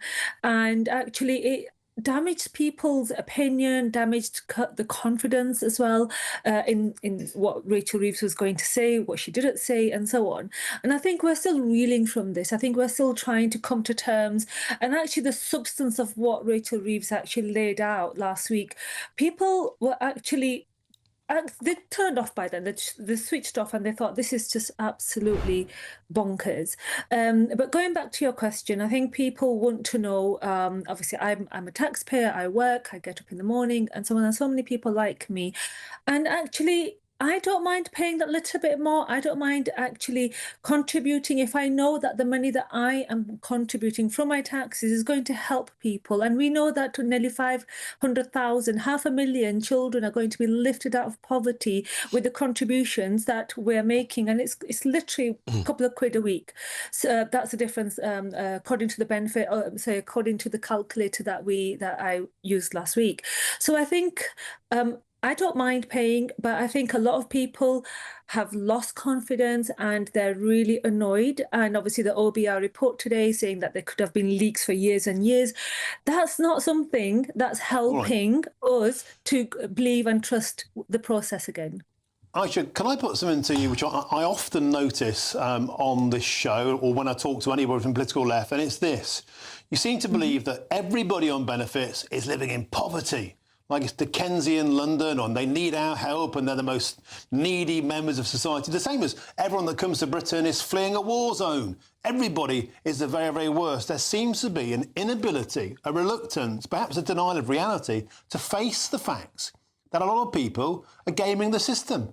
They're work shy. They're trying it on. They're getting away with it. And there's hardly any filtration of those people out of the system. And more to the point, the Labour Party won't even clamp down on benefits because many people say Labour Party's voters are the benefits class. This is benefits for votes. Well, Martin, I used to work at, I volunteered at the Citizens Advice Bureau, and in order to actually qualify, it's a long process and you have to go through so many hoops. So it's not as easy as turning up and saying, oh, we want to claim benefits and automatically you get the money into your account. It's not like this at all. So the processes are there to basically ensure people that genuinely need the benefits are getting the benefits as well. Housing benefit or housing element of universal credit, as it's now called, again, you need so many things. There's so much information you have to provide. So it's not as straightforward as saying people are sitting at home and they're getting all this free money and so on. Yes, I agree. There will be people who are gaming the system, as you've just said. And there will be people who are not entitled and yet they're claiming. But the vast majority of people on benefits actually do need to have they need that safety net, and they do actually. Aisha, I'm just going to interject. I want to interject there because Lee Anderson is furiously flapping his arms next to me because he used to work at a Citizens Advice Bureau, right? Lee, and used to advise people on benefits. And you think that this is? I think Aisha's lived in cloud cuckoo land, to be honest with Martin. I mean, most of these families that we actually saw when I was at the CAB, and since then. These are people that's been born into benefits. They've never seen anybody in their household for the past 30, 40 years actually go to work. So these families are having their children. They're passing on their benefit skills, if you like, to the next generation. These children settle down. They get the council house. They don't go to work. They live a life of benefits, and they pass that on to their children. It's a cultural thing, Martin. It's a terrible thing that's happening. We are wasting people's lives. We are taking opportunities away from people, and they are trapped. Some are in poverty, some are living, a life of Riley. Aisha, you're in cloud cuckoo land. I'm in Keighley. I agree with some of the things that Lee has just said. There are genuinely people who they're trapped in this cycle of just endless benefits and poverty and very little education, very little incentive to come off benefits, and it's almost become a safety net, which has basically become a way of life. And we need to help these people, and these are the sort of people that sociologists would call the underclass. Basically, they're just living just below the poverty line. They've got zero aspirations. They've got zero motivation to get up in the morning and get out and go and earn and so on. And we've actually taken that incentive, the motivations away because they've got this money coming. Yeah, you say that, Aisha. You say that they're living just below the poverty line and they've got no ambition. But seriously, then in the next breath, you're saying we should give these people more benefits. How does that encourage them to go to work? We need to actually support these people. We need to help them with applications, CVs, skills. Some of them have never worked. So for them, actually walking in and saying, I want to work is a massive step for them. And we actually need to help them. And also, Lee, another element in this is our women who've never worked. They've been stay-at-home moms. They've raised families, and now the children are grown up or they've moved out and they've had their benefits cut. And this is something that's always been the case, Aisha. That's been the case since benefits began. I know, and this is what I'm saying. These are the sort of people that need our support and okay, I need to interject because there's been a Christmas cheer. They're switching on the Christmas lights at Downing Street. Let's go over for this festive moment. Keir Starmer there. Remember last year when way? Let's tune in.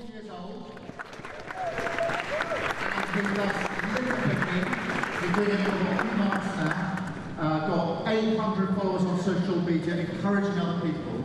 And he's got his own challenge, which is 100 pieces of litter for 100 days, doing brilliant stuff for his community.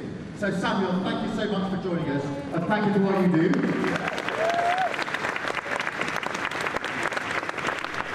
And I think Samuel is going to be the first person ever who's not a Prime Minister to turn the lights off.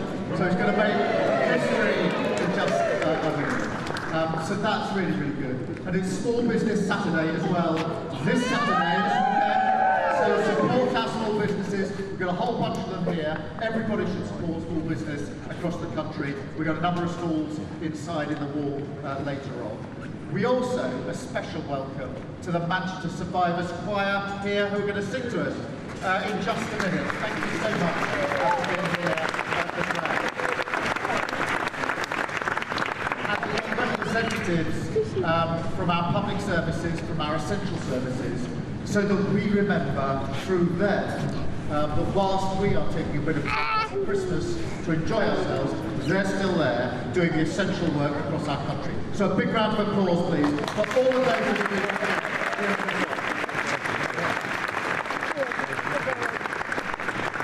And now the big moment. Sam, you ready? Yeah. We need as much help as possible here, so we're going to do a 3, 2, 1 down. I want you all part of this, please. So let's start with a really loud 3, 2,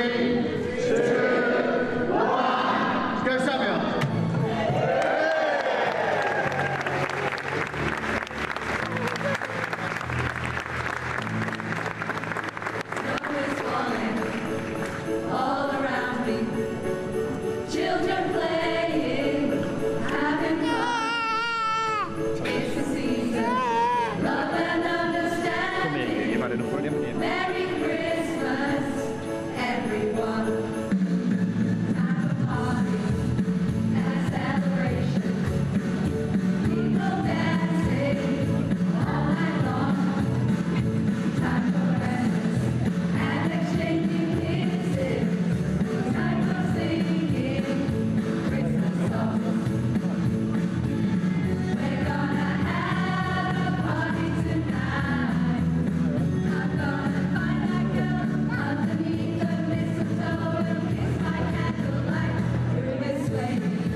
There we are, the star atop the Christmas tree at Downing Street, a dove of hope.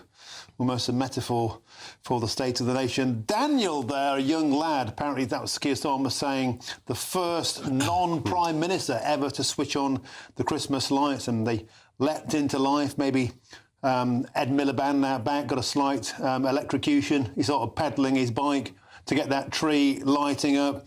The Christmas tree lights turned on at Downing Street, still joined in the studio by Lee Anderson. I tell you what, Lee, I thought that tree, perhaps like a lot of the country, was leaning to the right. It did look a bit skew-whiff, Martin. It was leaning to the right. Perhaps the Prime Minister should try and fix its foundations. There we go, Lee. Fix its foundations. The Christmas tree lights are back on at Downing Street. Now, moving on to our next story. It's an exclusive here on GB News. That man, Reform Chief Whip Lee Anderson, has blasted a secondary school in his own constituency after it displayed his picture and Nigel Farage's alongside Nazi dictators on a classroom wall, as you can see on your screens there now. Now, Mr Anderson spoke in the Commons earlier on.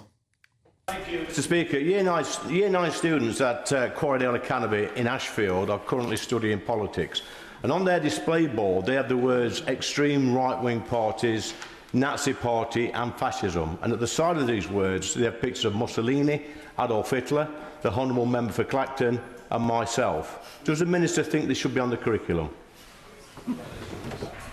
Mr Speaker, we have strict rules around political impartiality within our education system, and we are very clear about those rules, and all schools should apply them. Well, Lee Anderson, we hear oftentimes, don't we, about this fine line now between education and indoctrination.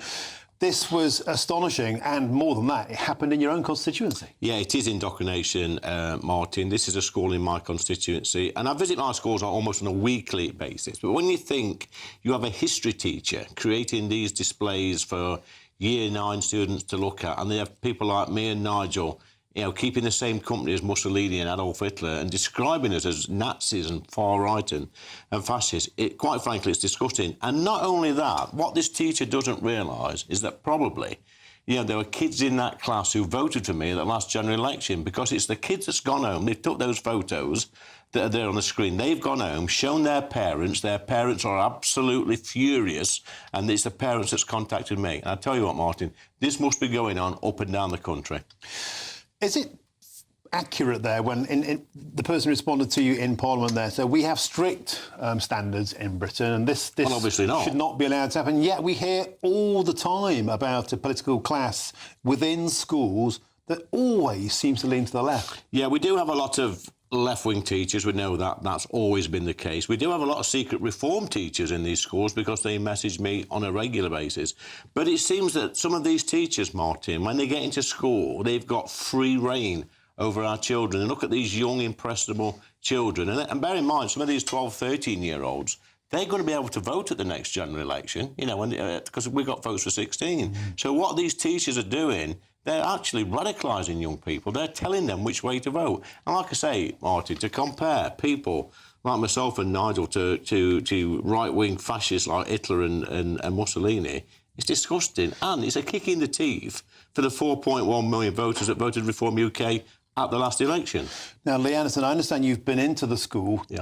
You've been in to see the head. I suspect not the first time you've been in to see a head teacher in your life, but this time you did it voluntarily. Yeah. How did that meeting go? Were you given assurances this won't happen again? I was given assurances it wouldn't happen again. But like you say, Martin, it's only because the kids had took the photos and showed them to the parents that I was made aware of it, or it could be still going on today. But I've sat down with the head and I've told him I want to debate this class, this history class, with the teacher involved, and let's see if we can have a proper, sensible, grown-up debate and conversation with the children and let them make their own minds up. I wonder if that will happen. Watch this space. Let's get my former guests in, rejoined by the teacher and the human rights campaigner, Aisha Ali Khan. Aisha, welcome back. Sorry to interject. There was some Christmas cheer from Downing Street. I think Sir Keir Starmer needs all the help he can get. Back to this story in question. We hear all the time about politics and the classroom, and it always seems to be the same old story. Lefty teachers indoctrinating children, telling anybody to the right of Jeremy Corbyn that they're like Adolf Hitler. It's ridiculous. It must stop. Well, I'm a lefty teacher, and I know for a fact that we're not allowed to actually openly discuss our political beliefs and our sort of how we vote and so on. Schools are very strict about it. It's part of the recruitment policy. It's part of the sort of behaviour policy as well, that all teachers have to sign, whatever your political affiliation. And yes, I agree with Lee again. This is rare, but I do agree there are lots of teachers across the political spectrum. There have been Tory councillors, there have been people who've stood for the Reform Party, for the Conservatives as well at the last general election. So this is not the idea that all teachers are all left-leaning and we're all voting Labour and we're all trying to force the children to vote Labour as well. That's just not the case. Aisha, come on. The notion that our teaching class is politically diverse is a fantasy. It's an absolute fantasy. My missus is a teacher. You know, the surveys show us all over the shop. It's like 80% or more of teachers lean to the left. The idea that they're a diverse, harmonious, politically balanced clan is absurd. I can't say for other teachers or other schools, sorry, but I know when I've been in schools, we very rarely talk politics. And actually, just going back to Lee's suggestion of going into a school and actually debating, that's a great idea. And we need more politicians to do this, and not just obviously Reform MPs, but across the political spectrum, because this is what politics is about, up close and personal. And this is what we need to help our children understand, our students, and get them involved and interested as well. And I think going back to the fact that we're going to be 16-year-olds are going to be voting in the next election, for me, I'm a little bit dubious about this, because most of the children are just not interested unless they see something on TikTok or they see something online, Snapchat or whatever. They're just not interested. And I think actually having a real life MP coming in, or a politician actually coming in and talking and discussing and debating, is going to give them an education that's better than books, better than textbooks and so on. So I think that's a great idea. And as for actually different ideas, I taught about politics in one of the English modules last year. And I've had children come up to me and saying, to say my parents have voted Reform, they're going to vote Reform, they support Reform, and that's not a problem whatsoever. I think for me, it's the fact that they're interested. Afterwards, when they leave school and they're ready to vote, it doesn't matter what it is that they vote for, as long as they actually are interested in politics and they actually get involved themselves as well. OK, Aisha Ali Khan, we have to leave it there. Thank you for joining us on 2 Debates today. Christmas cheer to you. See you again soon. Thank you very much indeed. Now, in response to this story, the Quarrydale Academy's head teacher, Tim Paling, told GB News this. The display was a visual aid and intended to prompt discussions about how political ideas are classified in historical contexts. However, we recognise that the placement of certain contemporary political figures within this display could be considered inappropriate or easily misinterpreted. Therefore, a decision was made to remove the display, and Quarrydale Academy would like to apologise for any concerns, offence or distress the situation may have caused. So there we have it. They've issued a full apology and taken it down. I wonder if they'll accept that challenge of a debate from Lee Anderson. Watch your space, Lee Anderson. Thanks very much for joining us today in the studio. Always a pleasure to have your company. Thank you. Now, still to come, the SAS are fighting back once again, this time as senior officers accuse the High Court War Crimes Inquiry of bias. I'll be joined by an SAS hero next, and take it from me, these boys don't mess around. This is GB News, Britain's #1 news channel.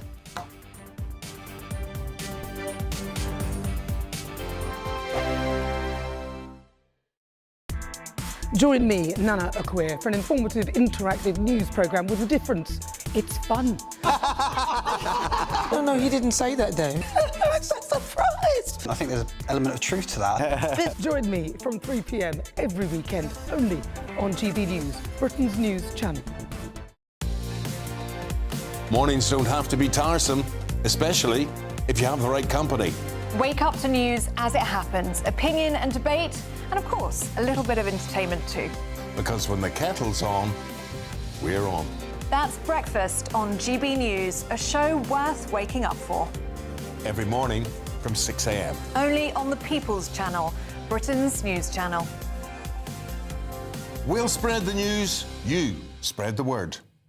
Hi, I'm Michelle Dewberry, and my show is your opportunity to cut through all the noise and dive in headfirst to some robust debates. Ideas clash. Situation, No, isn't it? because the failure is you're deliberately avoiding my point. Nothing's held back, And if you think this is the end of it, wait for more. and we do not shy away from the difficult stuff. Sometimes I want to shake people and say, if only you understood. So join me on Jubes and Kerr weeknights at 6 p.m. only on GB News, Britain's news channel.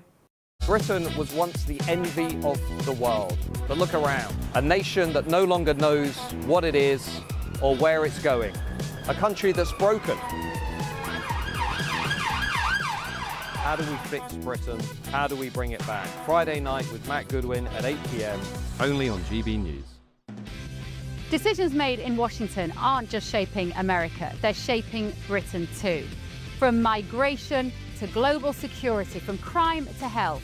Whatever happens in the White House today will be felt in your town or city tomorrow. That's why The Late Show is live from Washington, D.C. Cutting through the politics to show you what it all means for Britain. The Late Show live every night at midnight. Only on GB News, Britain's news channel. No matter the state it's in, this is our nation. Join me, Jacob Rees-Mogg, for a genuine, honest discussion on where we have been, where we are going, and where we are with the people who set the direction. Tune in to State of the Nation every Monday to Thursday, 8 to 9 o'clock. Only on GB News. Bold. They are under no illusion. Ray. Are you a human trafficker? Boundless.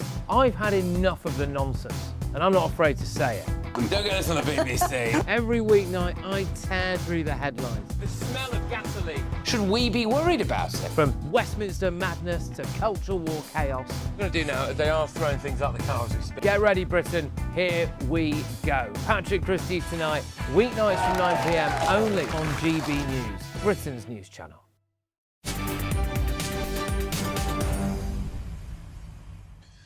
Welcome back. It's 4:28. You're with me, Martin Daubney, on GB News. Now, a whistleblower has said that Special Forces war crimes in Afghanistan are a stain on the memory of British soldiers who lost their lives fighting the Taliban. A public inquiry was also told that the director of the Special Forces made a conscious decision to cover up the allegations to protect the reputation of the elite unit. OK, well, as I get to my next guest, Matthew Hallier, who's a former SAS soldier and the veteran, I'll just fill in a few of the details around this case. So ostensibly, once again, SAS official commanders, including the commanding officer Richard Williams, are accusing the government of lawfare, the weaponisation of the law against SAS operatives through the prism of history. But this time, commanding officer Williams has upped the ante. He's accusing the government of taking evidence that is one-sided and biased and selective, cherry-picking evidence, he claims, to paint the SAS in the most negative possible of light. Colonel Williams said this, that this very selective release of interpretation and judgments made by inexperienced staff officers read like a one-sided, agenda-driven version of events. Now, we'll come back to this story in a short moment's time, but just when you think the Birmingham bin strikes can't get any more farcical, well, for the first time, agency workers have been hired to cover those striking, well, they'll join the picket lines as well. Now, the workers who were brought in to cover the strikers, they've also got on strike, and our national reporter, Will Godley, has this. Well, it might be the first day of agency workers joining council workers in their bin strikes, but already take a look. The rubbish is piling up on the streets of Birmingham. And residents here tell me they're worried with this strike escalating. Rubbish piling up will only get worse, and they were telling me that they are worried already about the fact that there are rats crawling around, and the smell of bin bags on the sides of the roads is simply not pleasant for them living here in the suburbs of Birmingham. But of course, this would ordinarily be picked up by these agency workers going on strike today due to claims of bullying and allegations of bullying at the council. The council dispute that, but nonetheless, those agency workers on the picket line earlier on and at the rally as well, standing side by side with council workers who have been striking since March after the council told them they would have to take an £8,000 pay cut. And earlier on, I spoke to someone who's been on strike since the beginning. We're striking because we've just had enough of the cuts. We've been asked to take an £8,000 pay cut, and it's just absolutely atrocious. It should never happen, and that's why we're standing here for. We don't want the cuts. What do you want the council to do today? You're standing outside the council building. What are you urging them to do? We are urging the council, like we have been doing for the last 11 months and from March on strike, we want the council to just come to the table and negotiate with us. The negotiation which should have been done 6 months ago, longer than that, and they haven't come to the table. They keep saying that the negotiation is there, but they never come to the table with Unite, and we're just sick and tired of it. Well, their message to the council is to get around the negotiating table. That is what Unite, the union, say will end these strikes. The council say they have given the union a number of different offers. The union told me that that is a lie. But what is to be said is the council seemingly want these strikes to come to an end as well. In their statement to GBNews, they said they are disappointed the dispute has not been resolved and that they have a contingency plan in place to ensure that rubbish carries on being collected while agency workers join the strike. But seemingly at the moment, here anyway, rubbish carries on piling up on the streets of Birmingham. Anybody else think Britain is just starting to look like a third world country? Isn't it incredible? Anybody watching the show old enough to remember the 1970s when the bin strikes piled up, bin bags up their armpits? We've gone back in time. It feels like we're back in the 1970s, only this time the people covering the strike have now gone on strike. You couldn't make it up. Well, friends of GB News can vote in today's You Decide poll by scanning the QR code on your screen, as you can see now. And let's take a look at how you feel about today's topic. We've been asking, who is to blame for the Birmingham bin strikes? 76% say it's Birmingham Council and 24% say the workers. There we go, by margins of 3/4 to 1/4, you're blaming Birmingham Council. Now, lots more still to come to it now, 5 p.m, including the SAS are fighting back as senior officers accuse the High Court War Crimes Inquiry of bias. I'll get Matt Hellier on the line soon, but first, these news headlines with Sophia Hill.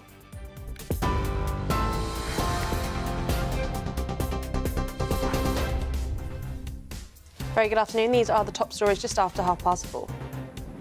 The Office of Budget Responsibility says there's no sign that early release of the economic and fiscal outlook was caused by a hack or by anyone inside the OBR. In its report published this afternoon, the OBR says it's the worst failure in its 15-year history.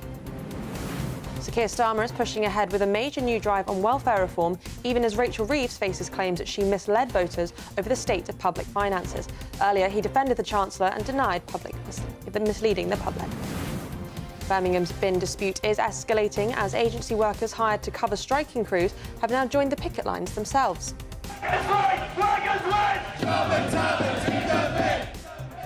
Unite's National Officer on Saab says that the number of agency workers joining the strike action is growing daily. And the Oxford word of the year is rage bait. The phrase describes online posts designed to make you angry and to drive engagement. Those are the latest headlines for now. More news at the top of the hour. Tune into GB News Radio wherever you are. Online, on DAB digital radio, on TuneIn, on Radio Player and on your smart speaker. Just say, play GB News.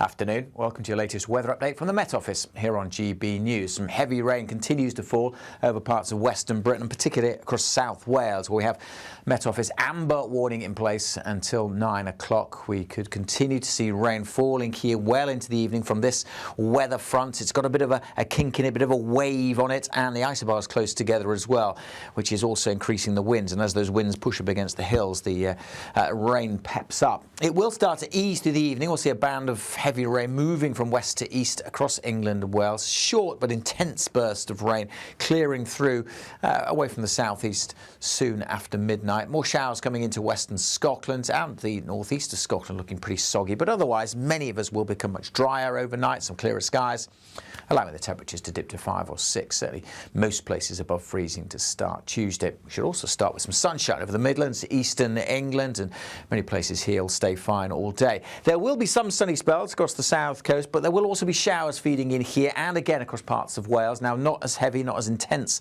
the rain here as it has been today, but of course any extra rain falling on the very soggy ground is far from welcome and may cause further disruption. Showers too packing into western parts of Scotland. They'll generally keep going here through the day. And the showers further south, although initially around the coast, will drift inland across counties of southern England and South Wales. Some heavy showers possible, but it won't rain all day. They'll tend to move through on the brisk wind. And it will still be quite a brisk wind, just not as strong as today. With some sunny spells, though, for Northern Ireland, eastern England, not a bad feeling day at all. Yes, temperatures down on today's values, but the wind's a little bit lighter. And it should, for most of us, be much, much brighter as we go through tomorrow. Not a great deal of change during Tuesday evening. Still a chance of some showers across the south and a greater risk of a few of them spreading a little further north. That's all for now. Thank you, Britain, for our more than 2 million YouTube subscribers and more than 2 billion views. That is Britain watching, sharing and making its voice heard louder than ever before.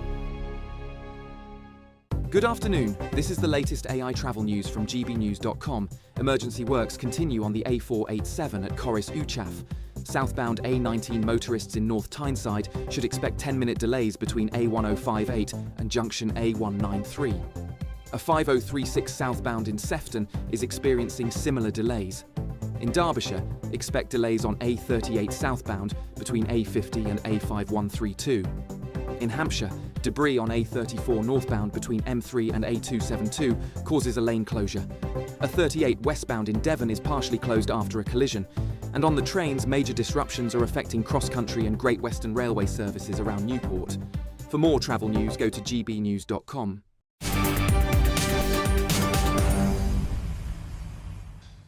Welcome back. Time is 4:37. I'm Martin Daubney on GB News. Now we've got some breaking news for you now, and it's this. Richard Hughes, he's written to the Chancellor and the Chair of the Treasury Select Committee to submit his resignation as the Chair for the Office for Budget Responsibility. Now, just to kind of repeat that breaking news, Richard Hughes, of course, is the Chief of the Office of Budget for Budget Responsibility of the OBR. That leaked report, of course, went out right before the budget last week, causing huge embarrassment for Rachel Reeves, for Sir Keir Starmer, for the Labour government.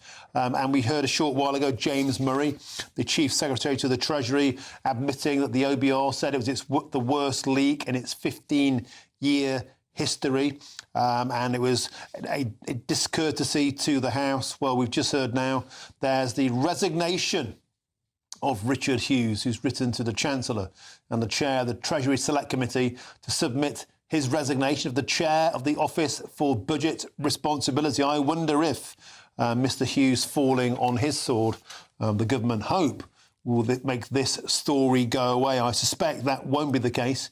Because let's not forget, even though it was leaked, that clearly was a big failure, the content of the OBR report into how much fiscal headroom was left when there wasn't a deficit, perhaps that is the true story. But to repeat, Richard Hughes, the chair of the OBR, he's quit this afternoon. Now, moving on, a whistleblower has said that Special Forces war crimes in Afghanistan are a stain on the memory of British soldiers who lost their lives fighting the Taliban. A public inquiry was also told that the director of the Special Forces made a conscious decision to cover up the allegations to protect the reputation of the elite units. Well, let's now speak with Matthew Hellier, former SAS soldier and veteran. Matthew, welcome to the show. Pleasure to have your company. We've spoken oftentimes, Matt, about this ongoing witch hunt as you perceive it. And do you think now things are getting worse? They're not really getting worse. What they keep doing is revisiting an ongoing case. There's nothing new in this case. There's no new evidence in this case whatsoever. And it surprises me and it surprises everyone that's involved how it keeps raising its ugly head. You know, this is the only evidence that they have supposedly got is hearsay, which is shocking, really, in this day and age. The amount of work, planning, preparation that it takes for an SAS mission to get on the ground is phenomenal. And let me just put you in the picture here, Martin. Back in 1980, we've all seen Op Nimrod, the embassy siege and stuff like that going on. You see how much planning went on there. The films have been made about it. The books have been written. Now, 40 years later, our Special Forces operators are going on the ground. The technology that's available to them and to us is now phenomenal. So for us to make mistakes or anything like that it's very minimal. And it's been said before by one of our former colonels, the SAS is equivalent to a surgeon cutting a cancer out of a patient. We are so clinical in what we do. Our planning, our preparation, our execution, and also our debriefing is second to none. So any allegations like this are just hearsay, and that's exactly what they are. Matt Hellier, there have been some allegations here also that the worst cases have been cherry-picked from history to paint the SAS in the worst light, using the worst evidence to hammer that point home. Why? What's going on? I just struggle to understand why the government would go after the finest regiment in the history of war. Looking at it from a different angle, it's probably not just the government and Hilary Benn and all of these left-wing people that really want to see. It's a lawyer's war, and it's been said time and time again, this is lawfare. The only winners in these cases are the lawyers. There is no real evidence. There is no new evidence. What we do in the Special Forces is clinical, okay? We have looked at these cases. You know, if a complaint is made, these cases are looked at. The evidential process on the ground is phenomenal. Every case is looked at, every mission is looked at and debriefed at a high quality. The Director of Special Forces is a general in the military. He has the utmost integrity and professionalism, and that's why he's there. He's looked at these cases. There's nothing to answer for. When we go on the ground, it isn't just an SAS squadron. It's a support network, which also includes legal aids, military police. So they're all on the ground with us. They are looking at what we do. They are signing off the operations that we undertake, okay? And they're part and parcel of the debrief. So why now are these cases coming to fruition? You know, these have been looked at, they've been put to bed, and we're now fighting a war in a different theatre. You know, it is lawfare and not warfare, and it must be stopped. Matt Hellier, isn't that the point? You know, if you're a lawyer that understands textbooks, and if you're a soldier that understands split-second decisions made in the heat of the moment, following orders, you know, orders which are interpreted in real time, incredibly quickly, by very, very highly trained operatives like yourselves. Lawyers can't hope to understand that. No, they can't understand it. But I mean, you've hit a point there. These are not, our operations are not spur of the moment. They are looked at. The people that are classed as our enemies, we have looked at those through months and years of procedures, surveillance. We've looked at what they're up to. We've gathered our evidence against these individuals. We've put that case forward to be legalised. It's gone through the chain of command and the rules of engagement that we're under. And once it is free, then we execute an operation. And again, we follow strict rules of engagement. Our guys are the most professional special forces operators in the world, and they are revered. So it's not spur of the moment. These operations are meticulously planned and operated. So why, we are just shaking our heads at why they keep coming back to us. And we can only come to one conclusion. It's all about money. It's about lawyers making money. And if we are led by a lawyer, then we are going to be judged by lawyers in an operation that they do not understand. They have never been in the positions that we have been in, under the stress, under the planning, and they are just there to make money, unfortunately. Well, a sobering event as ever. Thank you very much, Matthew Haller, for your expertise, and thank you once again, as ever, for your service. Pleasure to have your company. Thank you, Matt Talia. Still to come on today's show, we're reflecting on the breaking news that the OBR chief, Richard Hughes, has a short moment ago resigned after that budget leak. But first, here's the forecast of some of your top European holiday destinations. Can't wait to get in that sea. Lovely and warm. Just like the feeling of having great travel insurance. All Clear Travel Insurance sponsors GB News Travel Destinations Forecast. Hi there. If you're off to the Mediterranean in the next few days, there will be a lot of dry weather to be enjoyed, but there will also be some heavy showers in places. And across Iberia and Madeira, we have got this cold front pushing through on Tuesday, so some gusty winds and heavy rain for a time. Thunderstorms following to Portugal as well. Otherwise, across the central Med, there will be some scattered heavy showers and thunderstorms, but mostly dry across Greece and Turkey, some warm spells of sunshine here, and quite a changeable outlook for the rest of the week, but temperatures around average. All Clear Travel Insurance sponsors GB News Travel Destinations Forecast. At GB News, we love to hear from you, our loyal community. So drop us a line at gbnews.com/yoursay. There you can talk to each other and also to the presenters live on air. gbnews.com/yoursay, because GB News is your channel, Britain's news channel. Good afternoon, Britain.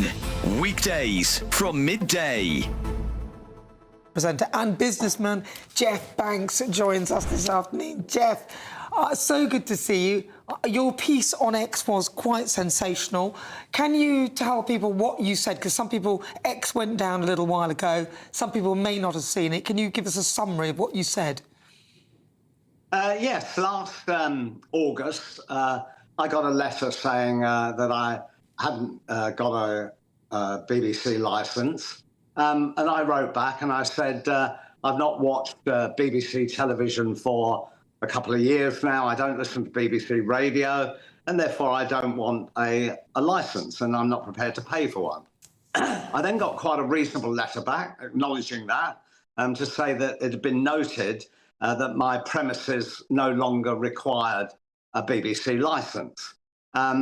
Then about a month after that, I started getting the first of a threatening letter that I didn't have a licence, and that if I continued without one, I possibly could actually face a fine of £1,000.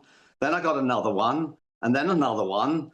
And then finally last week, I got the fifth, which actually not only was threatening the fine of £1,000, but actually saying I was now on a list that meant an inspector would be likely to actually call on me. And at that point, I felt that that was harassment. So I then wrote back to the BBC and said that you're now, in my opinion, harassing me. Either you stop doing that and desist, or I'll have no alternative to actually put it in the hands of my lawyers and they can actually fight the battle. GB News.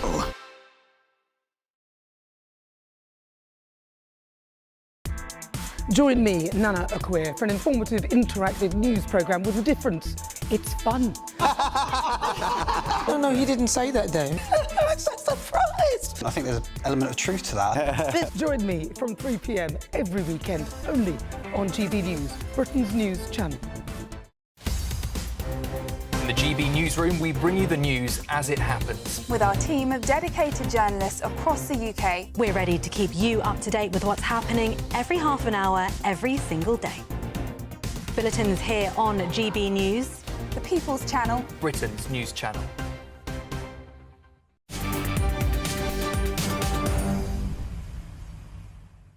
Welcome back. It's 10 to 5. Breaking news for you right now, and it's this. Doctors in England will strike in the run-up to Christmas. That's right, resident doctors, formerly known as junior doctors, they'll walk out from the 17th to the 22nd of December, the week before Christmas. It comes after a 5-day walkout last month. Incredible news. Merry Christmas there. Junior doctors walking out from the 17th to the 22nd of December for another 5-day strike. We'll have more on that later in the show. Back to our breaking news just a few moments ago. Richard Hughes has resigned as the chair of the Office for Budget Responsibility after the financial watchdog accidentally leaks Rachel Reeves's budget before the Chancellor delivered it to MPs. Here's the big question. Is the Chancellor the next to resign? Let's now speak with the Labour MP for Ipswich, Jack Abbott. Jack, welcome to the show. Can I get your immediate reaction to the resignation there of the Chief of the OBR? Well, look, it's just come through as I've been sat in the waiting room to talk to you. So it's news to me as well as your viewers today. But look, obviously that's a decision taken by him. We really respect the independence of the OBR. I think there's some really important change that we've seen since we've been coming into government. We can't repeat the mistakes of the past when the OBR were ignored. But clearly the leak before the budget was incredibly disappointing. They've obviously come to their own conclusion. But yeah, just reacting to it like all of you right now too. OK, so Richard Hughes has bit the bullet. Here's the big question. Should the Chancellor bite the bullet? No, and she won't. And I don't think anyone serious is really calling for that either, apart from, obviously some commentators from the Conservative Party. But no, this isn't a resignation matter. Of course it's not. No one really believes that. Rachel Reeves, the Chancellor, is very focused on the job, as am I as the MP for Ipswich. The BBC think that she misled the public. 60% of the public believe she misled the public. 64% of the public think the Prime Minister and the Labour Party have not been truthful or transparent about the challenges facing the UK. I think actually, Jack Abbott, a lot of people think the Chancellor should go. Well, I think that the challenges faced in the UK are pretty obvious, aren't they? I think people are living through them in the cost of living crisis that not just our party inherited, but the country inherited.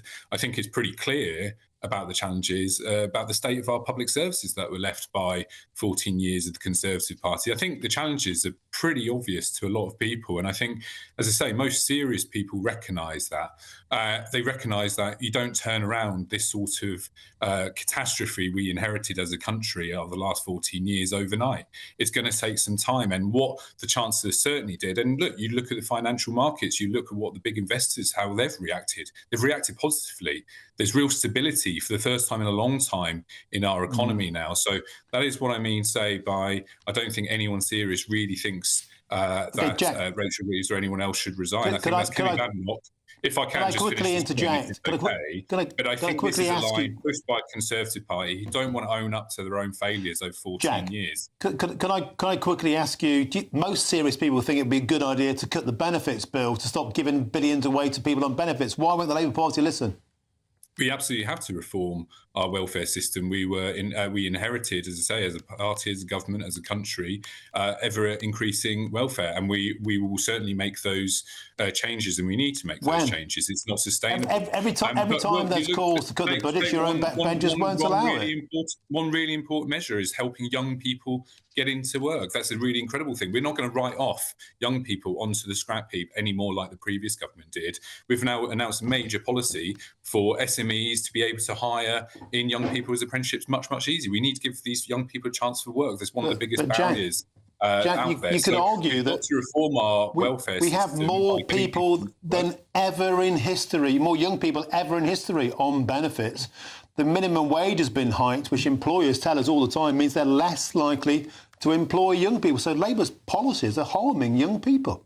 No, actually, the amount of the apprenticeship system was not working. That was really quite obvious. We're reviewing and reforming things like the apprenticeship levy. We've announced more policies in the budget as well that should help young people into work. That's what we want. And we want good, skilled, well-paid employment. We're setting up technical colleges in my neck of the woods and investing in things like Sizewell C. And I can talk about that. You know, that is money going into my town, which means hundreds of young people going through college at the moment are now going to have the promise of a good, well-paid, secure job. Okay. We've got to invest in people. You can't just talk about this in warm words. We've got to deliver the policies that actually make that happen, and we are. So we know the sort of benefit that I'm seeing in my town because of the investment in things like Sizewell, in young people, in their apprenticeships. Jack, Chris Hope is here. He has a question for you, Chris. Thanks, Jack. Thanks for coming on the channel today. It's a very quick one. Just yes or no, do you want the benefits bill to fall? Yes or no, is it too high? Yes, and it will be coming down over the course of this Parliament. We're absolutely set on reforming the benefits system. In fact, GBNews has done a lot about luxury cars and the mobility system. That was one of the big announcements. You know, that's something you guys have been raising, campaigning for. That's one of the ways we're looking to cut the welfare bill. But we also need to get people into work and to deliver the pathways for that. That's investing in apprenticeships, it's investing in our colleges, investing in our young people and the big capital projects which deliver that. So, you know, it's not just about slashing the welfare bill. We've got to get people into work and good work at that point as well. It seemed we've recently been to a briefing with Downing Street. They said that neither the Timms review or the review by Alan Milburn will necessarily bring down the benefits bill. That's what I find so difficult to understand, and many of our viewers also share that. Well, there's no magic bullet to any of this stuff. There's, you know, a wide ecosystem of things that you have to do. Yes, the Timms review is going to be part of it. Yes, some of the announcements we've done over apprenticeships is going to be really important as well. But as I said, we've got to invest in the big capital projects. One of the things we've struggled with as a country, with suffering from flatlining growth for a long time, is real wage stagnation as well. We've got to get people into good jobs so that they can start investing, you know, in our town centres, in their families and things like that. So there is no one single policy. Jack Abbott, thank you very much. We've simply ran out of time, but I'd love to get you back on the show. Thank you, Jack Abbott, Labour MP for Ipswich. Thank you very much. Now, stick with us because the OBR chief, Richard Hughes, has dramatically resigned. That's next.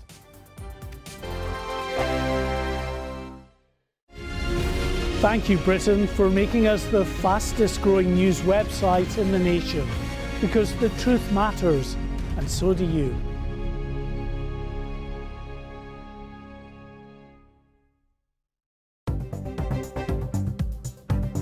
Good afternoon. This is the latest AI travel news from GBNews.com. In Corris Uchaf, emergency works on the A487 are causing significant disturbances. Motorists on the A38 southbound in Derbyshire should anticipate delays up to 10 minutes. A vehicle breakdown in Oxfordshire is causing 50-minute delays on the A34 southbound. On the M5 northbound in Gloucestershire, an overturned vehicle has closed several lanes. In Hampshire, debris impacts movement on the A34 northbound. On the trains, Avanti West Coast warns of possible service delays due to adverse weather. For more travel news, go to gbnews.com. It's the big one. Your chance to win a whopping £85,000 in tax-free cash. The largest cash prize we've given away to date. That's like over £7,000 a month extra in your bank account each month for 12 whole months. That's a year of yes. Yes to holidays, yes to treats, yes to shopping trips, yes to home improvements. For a chance to win £85,000 cash, text cash to 63225. One entry costs £2.50 plus one standard network rate message. Or text bonus to 63225. 5 entries cost £5 plus one standard network rate message. Go to gbnews.com/win. Entries start at £2.50. Call 0903 686 3232. Calls cost £2.50 plus your network access charge. Or post your name and number to GB18 PO Box 8690 Derby DE1 9TT. UK only. Entrance must be 18 or over. Lines close at 4 p.m. on the 30th of January. Please check the closing time if listening or watching on demand. Good luck. I'm Michelle Dewberry, this is Jubes & Co with you. Hello everyone, Patrick Christie is here. GB News, Britain's news channel. Access the stories that matter to you. Take the GB News family with you on any device. And as long as you have an internet connection, tune in to GB News anywhere on the planet or beyond. GB News, the People's Channel, Britain's news channel. Mornings don't have to be tiresome, especially if you have the right company. Wake up to news as it happens, opinion and debate, and of course, a little bit of entertainment too. Because when the kettle's on, we're on. That's Breakfast on GB News, a show worth waking up for. Every morning from 6 a.m. Only on the People's Channel, Britain's news channel. We'll spread the news, you spread the word.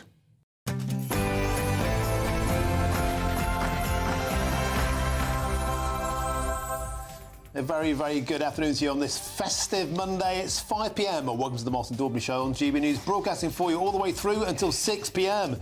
And here's what's coming up on today's show. Breaking news for you in this last few moments. Richard Hughes, the chairman of the Office for Budget Responsibility, he's resigned in the wake of the watchdogs leaking of the details of the budget last week. Here's the big question. Should the Chancellor, Rachel Reeves, resign next? And on that point, the under fire Rachel Reeves is clinging on for her political life as the public, her opponents and even her friends at the BBC believe she misled voters over her non-existent budget black hole. Black hole left to me by the previous Conservative government. £22 billion black hole in the public finances. A £22 billion hole in the public finances now. But despite all of that, for now, Sir Keir Starmer is standing by his woman. The budget was a moment of personal pride for me. But should the Chancellor get the chop, or even, as some are suggesting, go to jail? Well, we'll have all the very latest news from a fever pitch Westminster. And meanwhile, SAS top brass have blasted the High Court inquiry into historic war crimes as one-sided and agenda-driven.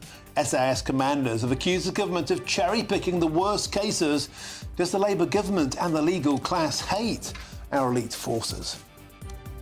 And male supermodel David Gandy has roasted Peppa Pig's dad, calling the patriarchal porker a useless fool of a male role model. Does Gandy have a point, or is he being a silly sausage?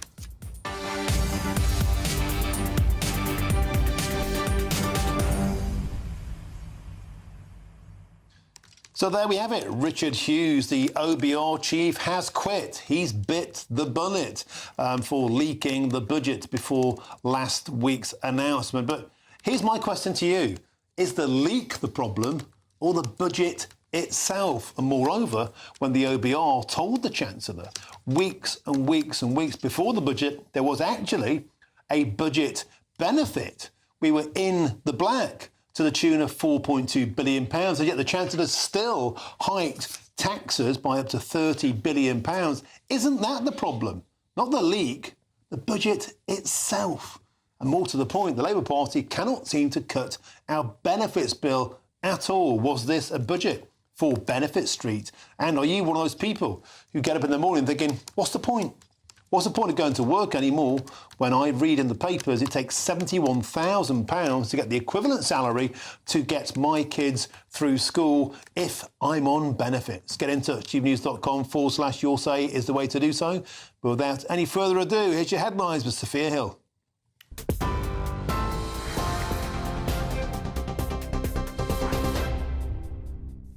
Martin, thank you. Very good afternoon. It's just gone 5 o'clock. These are your top stories. Coming in this afternoon, Office for Budgetary Responsibility Chairman Richard Hughes has resigned to allow the watchdog to move on quickly from the leak of the budget. In a letter sent to Rachel Reeves and the chair of the Treasury Select Committee, Hughes says that he wants to ensure the OBR gets the chance to move on quickly from this regrettable incident.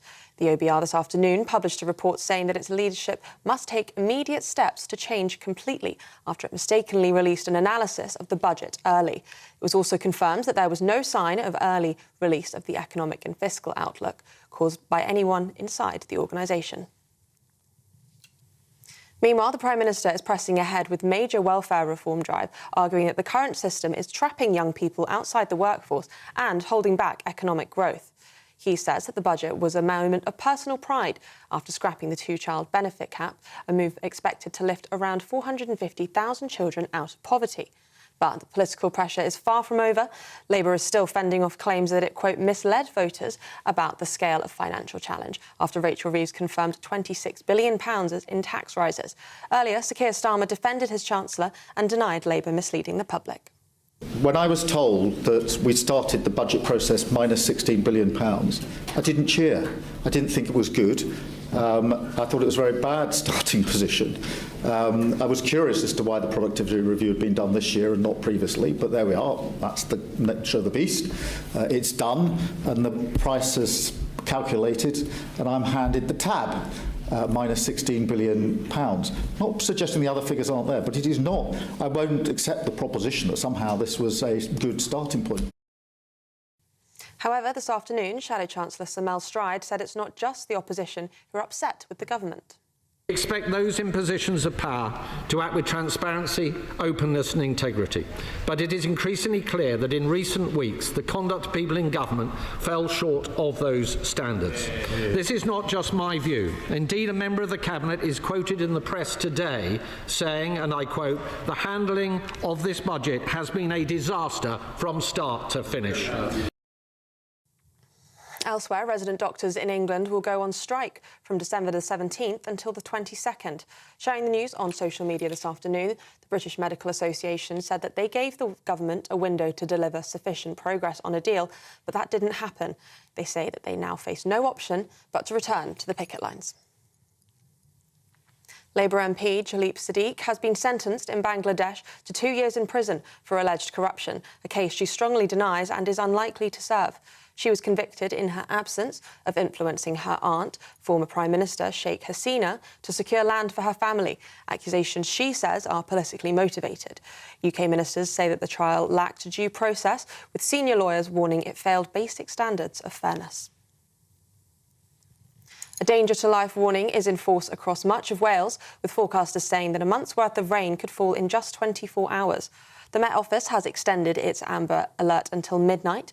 Warnings of fast-flowing or deep floodwater, major disruption and even landslides on already saturated ground. Up to 120 millimetres of rain is expected on higher ground, with wind spread totals of 40 to 80 millimetres and yellow warnings stretching across England, Wales and southwest Scotland.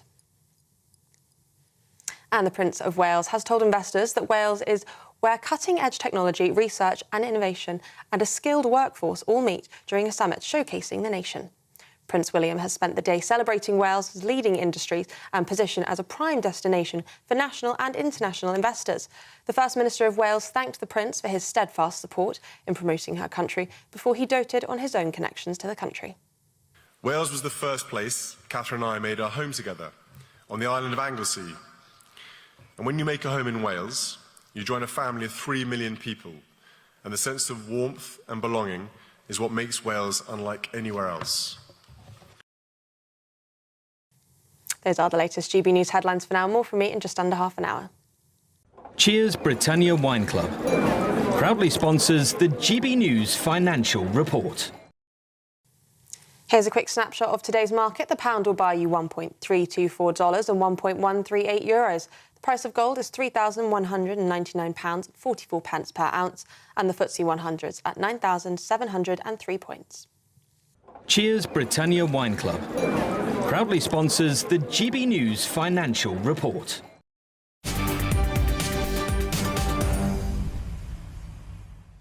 Thank you, Sophia. Now, breaking news in this past hour, the chair of the Office for Budget Responsibility has dramatically resigned. Now, this comes after the financial watchdog accidentally leaked Rachel Reeves' budget before the Chancellor delivered it to MPs in Parliament last week. But Conservative leader Kemi Badenoch is now calling on Rachel Reeves to go too. In a post on social media, Ms Badenoch accused both the Chancellor and the Prime Minister of using the OBR, quotes, as a human shield. So, will Rachel Reeves be next? Well, I'm joined in the studio by GB News political editor Chris Hope, and I'm also joined by the Labour MP for Blackley and Middleton South, Graham Stringer. So that's all full of typos.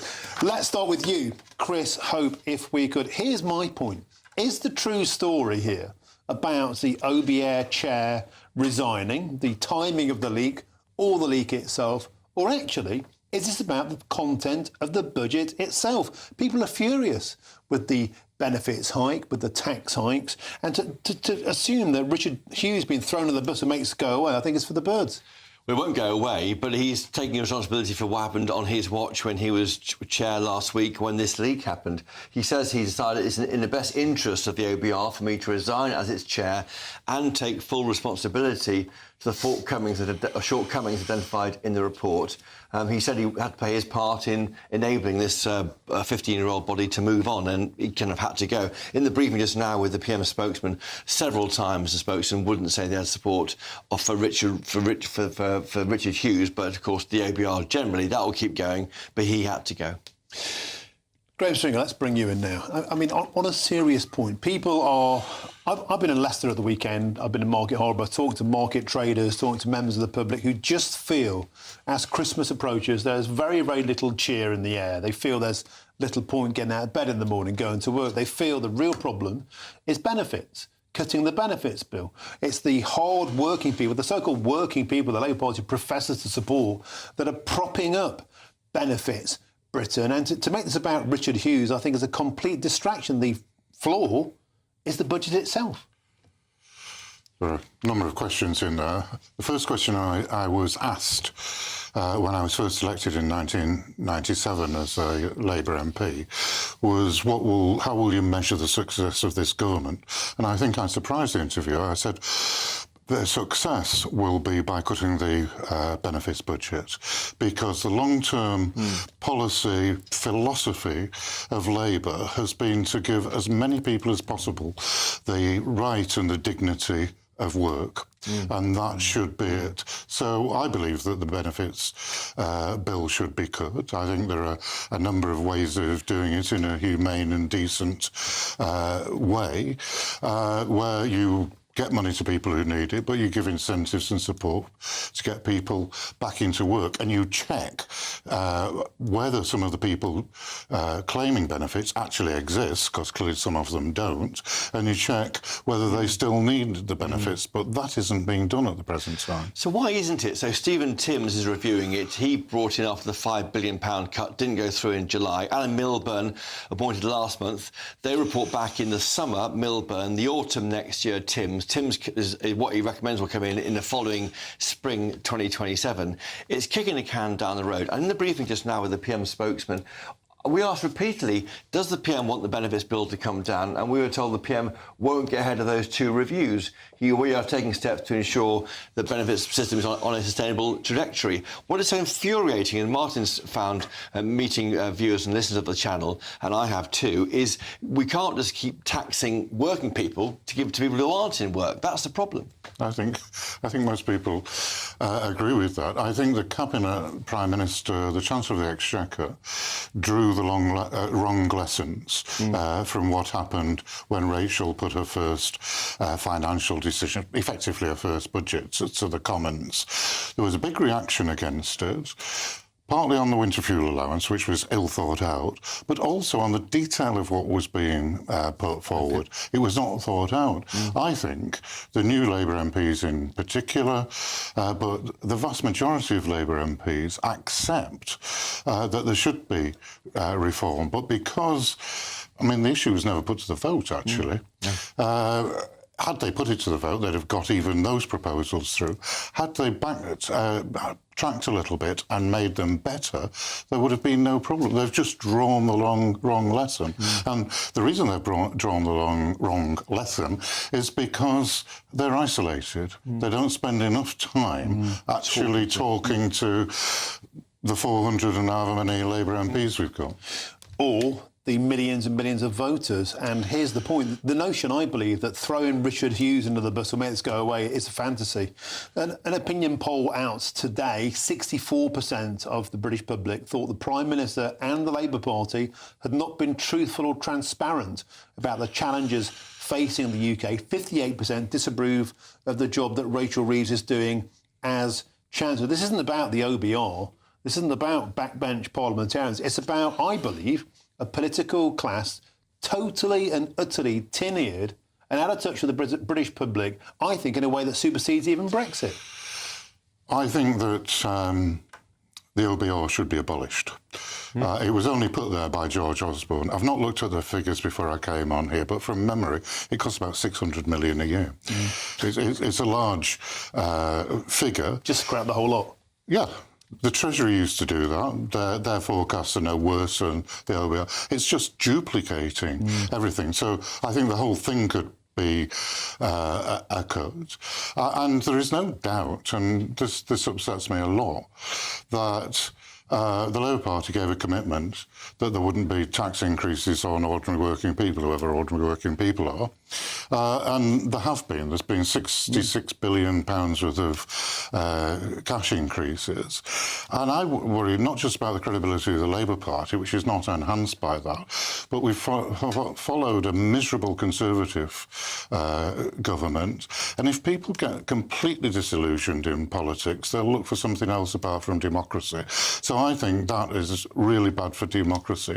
And the Labour Party should be trying very hard to honour its manifesto commitment. So it's 4.3 billion for million. So 4.3 million. So it's a lot less than. Yeah, sorry. It's a lot of money. It's a lot of money, and I wasn't doing it just for the savings. Yeah. George Osborne put it there as an elephant trap for an incoming Labour government, and it's worked. Graham Stringer, when you say that people will turn to things other than politics, what are you hinting at there? People are going to just down tools, go on strike, take to the streets, refuse to work? What do you mean? I mean that there is no God-given right for democracy to continue. And if people lose faith in democracy because they keep voting for improvements that politicians promise and those improvements don't happen, then we could move to the far right or the far left, or just authoritarianism. That's my worry. We've seen that in Europe in the past. Fortunately, this country has been a democracy for quite a long time. But that depends on people having faith that when they put their cross on the ballot paper, in the ballot box, that it works. But it would still be a democracy if people voted, for example, for reform or for the Greens. If politics is being, if you like, fragmented by the fact that the centre ground simply doesn't seem to listen to what the electorate say, it will still be democracy, just perhaps not the kind you like. No, that's not what I'm saying. I'm saying there might come a point when there is a party elected that effectively pass an enabling act that say they're in power forever, and you get, as has happened in other countries. One quick one about Rachel Reeves. Is it now more likely she has to resign, or is she safe? I think she's safe until the May elections. I think there will be a big sorting out in May. The way I've answered that question previously is that I can't see in any other circumstances a Chancellor who made such a mess of the run-up to the budget surviving. I think she will survive, but depending on the results of the May local elections, if they're as bad as expected, I expect the Parliamentary Labour Party to have a deep think and to look at the leadership in the round.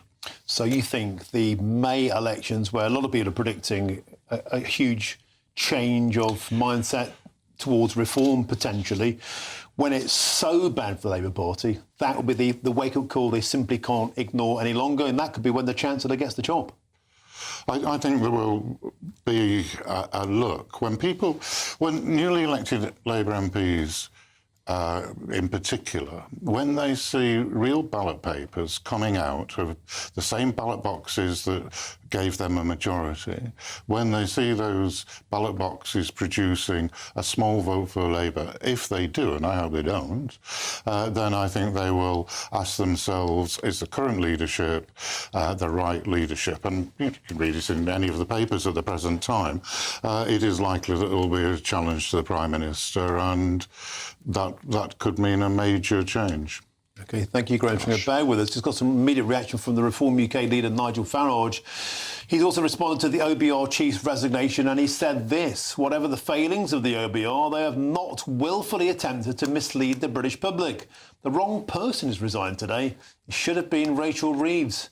I'm now calling on Richard Hughes to release all his correspondence with the Chancellor in the run-up to the budget so we can see exactly what she knew and who's really to blame for this mess. Graham Stringer, a quick reaction to you from that. Is that the way we should go? Who knew what when? What did the Chancellor know? And let's just see everything. Let's be totally transparent. Yes. Why shouldn't we say everything? MPs, ministers are there on our behalf, on behalf of the whole United Kingdom public, and we should know absolutely everything that goes on, unless it's going to affect the markets because it's confidential and market sensitive, business sensitive in some ways. We should know. There's too much secrecy in this country, not just this government, but all governments. Superb. Graham Stringer, thank you for being so forthright as ever. Let's get to my next guest now, joined by the former Labour advisor, Mike Buckley. Mike, welcome to the show. So a lot is happening today, and the notion here that Richard Hughes has quit, that's not the true story. Surely the next resignation needs to be Rachel Reeves. I think this story is completely overblown. Rachel Reeves delivered a budget. The controversy seems to be over the fact that she's built herself a buffer zone, so of about 20 odd billion, so that she can respond to events. She's been criticised for the last year for not building such a buffer zone into her budget last time around. She's responded to that and has put that in place this time around. This is responsible management of the economy, it's responsible management of the government finances. There's no indication that she's done anything other than do her job well. And this is all, to be honest, a storm in a teacup. Of course she shouldn't resign. She's simply doing her job and getting the economy back on a sounder footing after 14 years of Tory mismanagement. Nothing to see here. It's all about the Conservatives. Nothing at all to do with the fact that people have just had stinging tax rises on working people, the precise thing the Labour manifesto promised it would not do.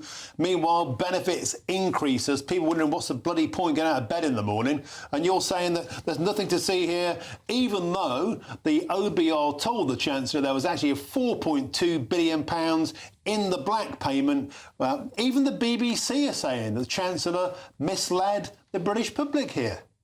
She did not mislead the British public. Had she come out of last week's budget with only a 4.6 billion buffer zone between what the government is planning to spend and breaching her fiscal rules, the story of the last week would have been she's been irresponsible with the economy. That's nowhere near of a buffer zone in a world where the global economy is volatile, where the UK economy is not growing fast enough, unfortunately, yet. She would have been pilloried, and you would have been calling for her resignation on that basis. The fact that she's built a buffer zone, which puts us in a much, much more secure position, is genuinely a good thing. As you would have seen, the bond markets responding to this with a degree of calm, and indeed the amount we're spending on government. Who cares about the bond markets, Mike Buckley? Obviously, the bond markets are an important thing. What's really important are the taxes that people pay every single day they get out of bed, and they're watching people on their backsides enjoying a lifestyle they can't afford.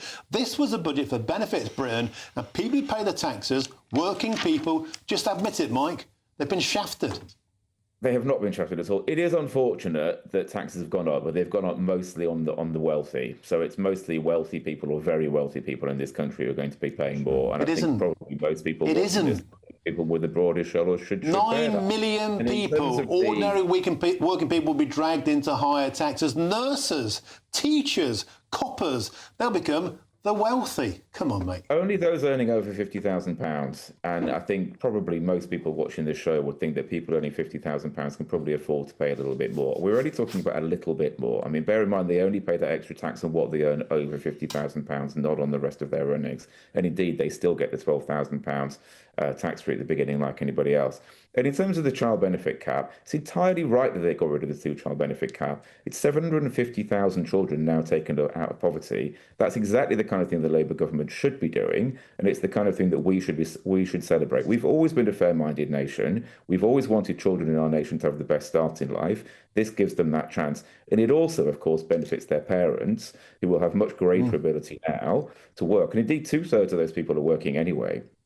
Sadly, a lot of people in poverty in this country are already working simply because they can't make it. OK, Mike Buckley, thanks for joining us on the show. It's a pleasure to have your company. It really is. Graham Stringer, I want to come back to you for a quick reaction there. You were gasping and sighing to some of that there. The most progressive part of the income tax system is the tax-free allowance. And if you freeze the tax-free allowance year after year, you're effectively taxing people on lower incomes more. Yes. So, those are the most vulnerable, most low-paid people in the country. So I don't accept what Mike was saying at all. And what he was saying about the Chancellor was wrong. She had a whole series of information in front of her, and she chose only to put part of it out. It's a sin of omission rather than a sin of commission, but sin nonetheless. OK, thank you very much, Graham Stringer. Thank you very much, Chris. So we have to move on. Thank you very much to both of you. Time for a brand new Great British giveaway now, and your chance to win our biggest cash prize to date. Here's the details that you need. It's the greatest cash prize of the Great British giveaway so far. A simply stunning £85,000 in tax-free cash to spend on anything you like, making 2026 your greatest year to date. That could get you that brand new car, extend and improve your home, take you away on that bucket list holiday, or just give you some peace of mind over the coming months. For a chance to win £85,000 cash, text cash to 63225. One entry costs £2.50 plus one standard network rate message, or text bonus to 63225. 5 entries cost £5 plus one standard network rate message. Go to gbnews.com/win. Entries start at £2.50. Call 0903 686 3232. Calls cost £2.50 plus your network access charge. Or post your name and number to GB18 PO Box 8690 Derby DE1 9TT. UK only. Entrance must be 18 or over. Lines close at 4 p.m. on the 30th of January. Please check the closing time if listening or watching on demand. Good luck. Good luck, and still to come, the SAS are fighting back as senior officers accuse the High Court's War Crimes Inquiry of bias. That's next on GB News, Britain's news channel. Hey, mate.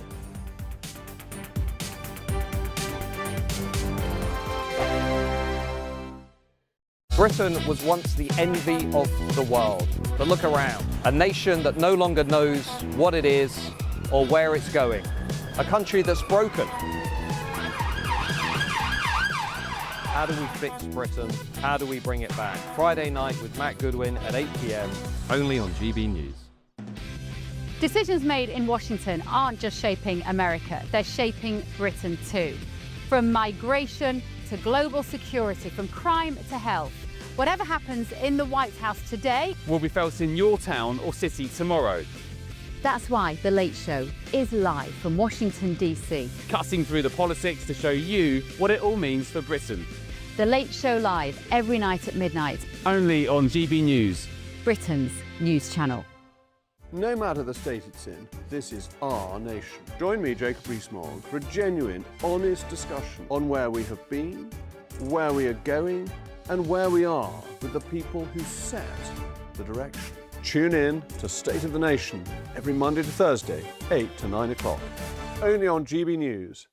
Exciting news. Every Friday, my Patrick Christie's Tonight Show is going to have a twist to it. We're welcoming some special guests.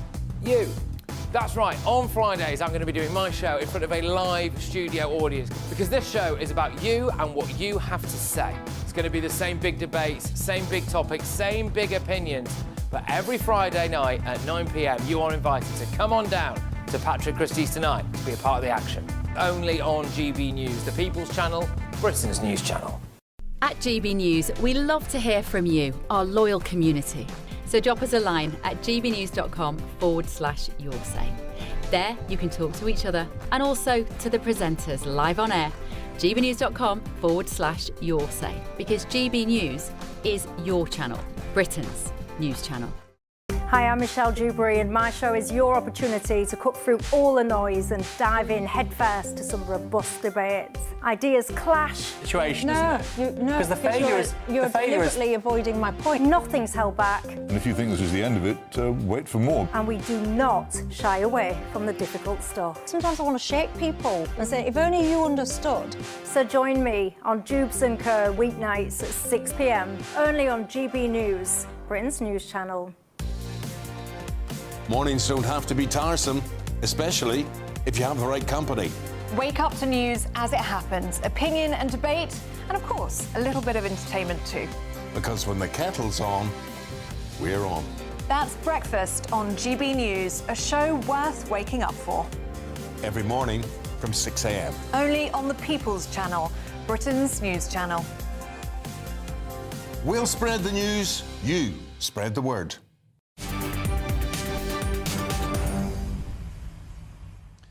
It's 5:29. I'm Martin Daubney. This is GB News. Now, a whistleblower has said that Special Forces war crimes in Afghanistan are a stain on the memory of British soldiers who lost their lives fighting the Taliban. Let's now speak with Robert Fox, the defence correspondent at the Evening Standard.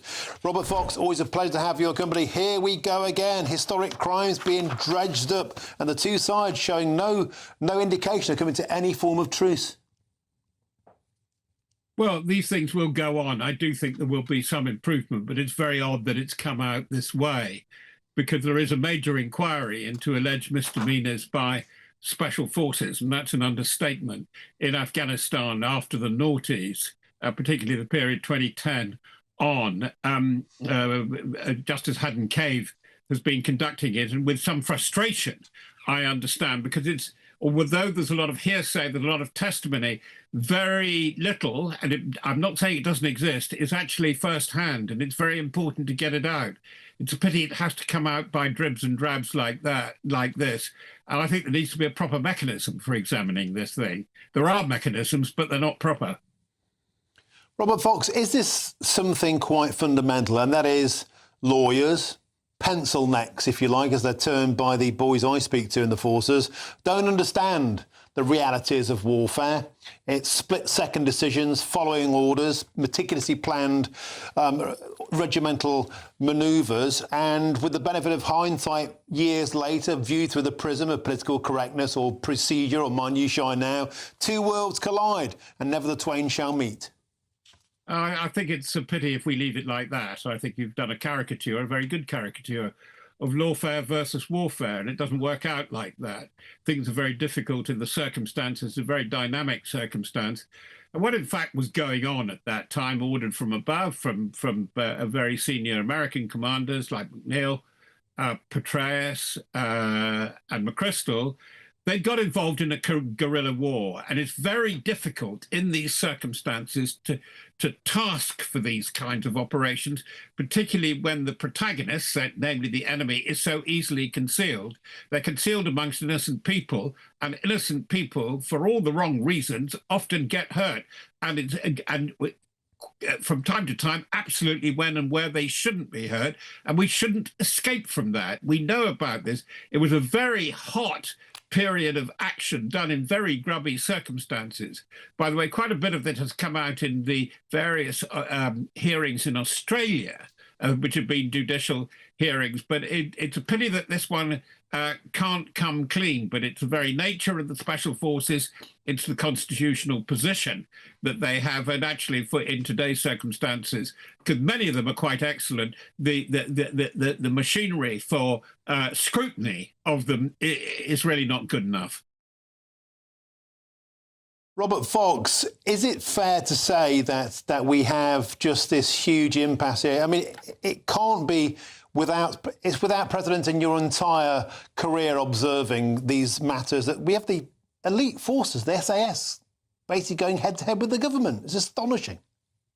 Yeah, I think that's the point, and I think that's where it's very difficult, and it's how you take it out of politics. It's a pity with this particular government, which has so much of its back history, the backstory, including the Prime Minister himself, is with human rights and with human rights organisations, with human rights lawyers firms that have made it their business to pursue the military, rightly or wrongly. And this has got to be really defanged. I think there's a way of doing it, by the way, and I think it's quite simple. And I think you must place confidence in the Intelligence and Security Committee, which is very highbrow, and it's very senior, responsible people who are coming to the end of their political career. So they're not going to try and make a political point for preferment out of it, but it's really got to be done properly, thoroughly, and if necessary, behind closed doors. Because what happens in these inquiries, Martin, as we well know, they go round and round and people cover for each other because they're undercover forces and they're very, very good at it. But there's a lot of things, but in this century, where it has to be said, where there has been special force activities, where there is a big question about the legality, not only in Afghanistan, but also in Iraq. We had quite a bit of it, as you have been referring, which I have been close to in Northern Ireland. I've seen them doing conventional operations in very different ways, special forces in the Falklands, for example. But can I just add, of course, the Americans are now deeply involved in this whole business of lawfare and warfare, in the whole business of shooting up boats connected with Venezuela. Precisely. Robert Fox, it really is a pleasure to have your expertise and company. Thank you for joining us today on GB News. Thank you very much indeed. Lots more still to come, but of course, here's your traffic and your travel update, and please stick with us. Good afternoon. This is the latest AI travel news from gbnews.com. An incident in Corris Uchaf delays the A487 due to emergency works. In Derbyshire, congestion on the A38 southbound between the A50 and A5132 causes 20-minute delays until 9:36. In Wokingham, a collision on the M4 eastbound between junctions 11 and 10 has closed one lane. Debris on the A30 eastbound in Cornwall at the junction with the A3074 results in lane closures expected until evening. On the trains, Thameslink experiences major disruption between London St Pancras International and London Blackfriars, with further disruption at Dartford. For more travel news, go to gbnews.com.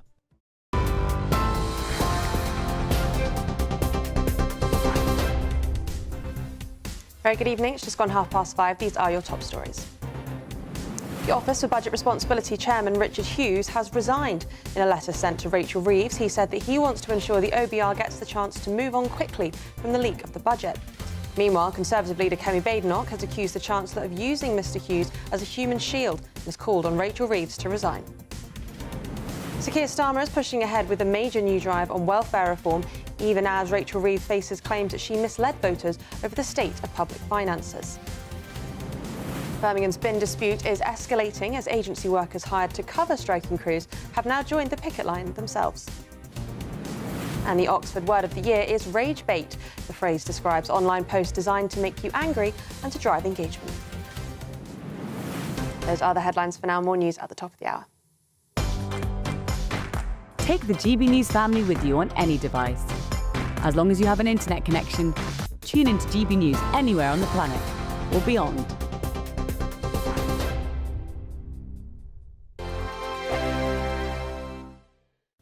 Afternoon. Welcome to your latest weather update from the Met Office here on GB News. Some heavy rain continues to fall over parts of Western Britain, particularly across South Wales, where we have Met Office amber warning in place until 9 o'clock. We could continue to see rain falling here well into the evening from this weather front. It's got a bit of a kink in it, a bit of a wave on it, and the isobars close together as well, which is also increasing the winds. And as those winds push up against the hills, the rain peps up. It will start to ease through the evening. We'll see a band of heavy rain moving from west to east across England and Wales. Short but intense burst of rain clearing through away from the southeast soon after midnight. More showers coming into western Scotland and the northeast of Scotland looking pretty soggy, but otherwise many of us will become much drier overnight, some clearer skies, allowing the temperatures to dip to 5 or 6, certainly most places above freezing to start Tuesday. We should also start with some sunshine over the Midlands, eastern England, and many places here will stay fine all day. There will be some sunny spells across the south coast, but there will also be showers feeding in here and again across parts of Wales. Now, not as heavy, not as intense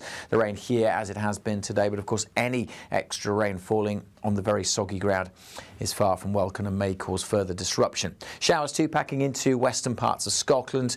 They'll generally keep going here through the day. And the showers further south, although initially around the coast, will drift inland across counties of southern England and South Wales. Some heavy showers possible, but it won't rain all day. They'll tend to move through on the brisk wind. And it will still be quite a brisk wind, just not as strong as today.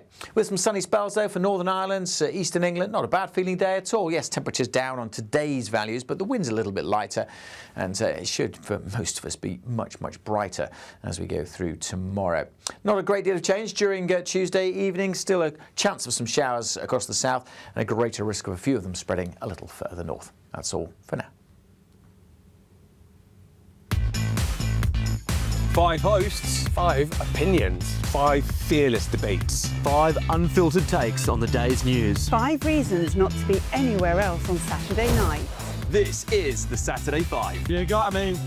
You got me good there. Britain's biggest Saturday night TV show. It's not a bad brand. Yeah. uncensored. Very, very racy tonight. On the unpredictable. What did she say? Can you translate it for us? And always entertaining. And how can a country go from being led by William Wallace Saturday nights from 6 p.m. only on GB News, the People's Channel. Britain's news channel. You're going to want to stay tuned, trust me. Britain deserves a newsroom that puts the facts and your voice first. Well, and that's what you get on GB News. Lively debates, lively conversation. And we're not afraid to hold power to account. And each other. So join me, Andrew Pierce. And me, Miriam Gates, for Britain's Newsroom, weekdays from 9:30 on GB News.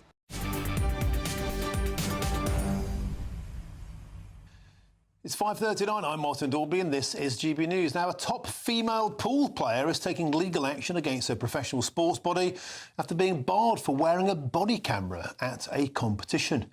Now, Lynn Pinchers says she wore the camera for her own protection after she outwardly criticised the decision to allow trans women to compete against biological women. Well, let's now speak with professional pool player Lynn Pinchers. Lynn, it's a pleasure to have your company. Thanks for joining us today on GB News. Lynn, how did things get so bad that you had to wear a body cam while playing in competitions? Well, I had 2 major episodes to happen to me in June 2024 at a Let Women Speak event in Norwich. I had a bottle of water thrown at me.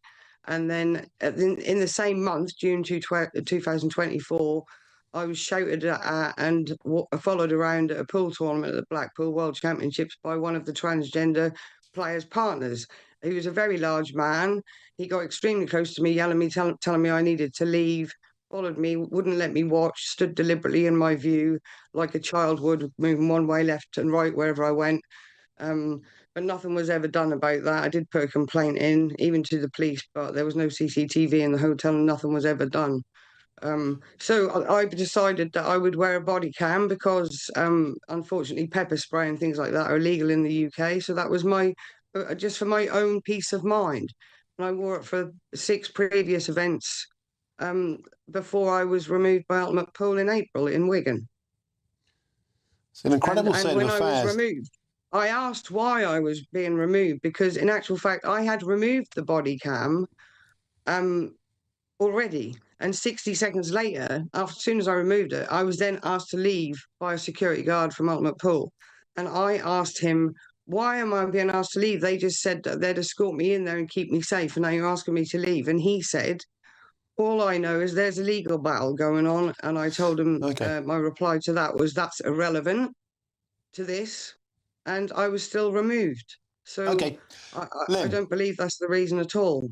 OK, aside from this particular legal action, could you help explain, please, to GB News' viewers and listeners? I think a lot of people understand how there could be a clear physical advantage, say, for example, in boxing or a contact sport. But why, in your opinion, is there a physical advantage to being biologically male in women's pool?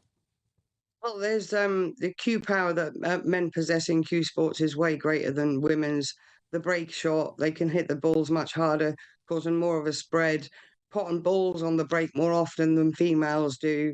Women do far more foul breaks, giving the break to their opponent when they foul break. But the advantages are height, reach, the cue angle of the hips prevents women from reaching over sideways because their hips are in the way, and men have flat hips, so shorter men can reach further on pool tables than women can. So the advantages are clear, and we actually proved that in our legal case that pool was a gender-affected sport. And in Ultimate Pool's statement today, they completely glanced over that fact and said there's nothing to do with what we did. Well, if we hadn't have brought a legal case in the first place, the report would not exist. They claim the Supreme Court ruling and the report are the reason they changed their criteria to female only, and that is not the reason at all. It's because we won our legal case. Lynn, can I make the point, perhaps the body cam isn't the real issue. Perhaps you're what's seen as a provocateur. You're saying inconvenient things, and are they trying to keep you stum? Absolutely. I mean, I was allowed. I was removed in April, and I was allowed in May, the next event in May, with no issues at all. And it was the one in July and it was only because I was chasing the incident report. I wanted to know why I was removed because I hadn't been given a genuine reason for my removal, and they ignored me. So I did an official DSAR request, and that came back attached to a final written warning letter warning me that if I spoke to any news or put it on social media, I would be banned from playing. So I replied to that I disagree with this report and this final written warning letter, particularly not having had any warnings before. Their response to me disagreeing with them was that unless and until I put it in writing that I did agree with both of those things, I was then banned not only from playing, but spectating. And I had 3 weeks at this point until I had to go and watch my son, who was then 10 years old. And it was around his birthday weekend as well, that event. And I never told him that I was not allowed to go in the building. I was going to feign a stomachache when we got there, when we went in July. And he was devastated when he found out that I couldn't go in all weekend. And my partner doesn't drive, so I drove up there. Hotel was non-refundable, and I just hung around in Bolton all weekend on my own, outside like some kind of leper after, like some kind of fly you'd swat away after 30 years of playing pool.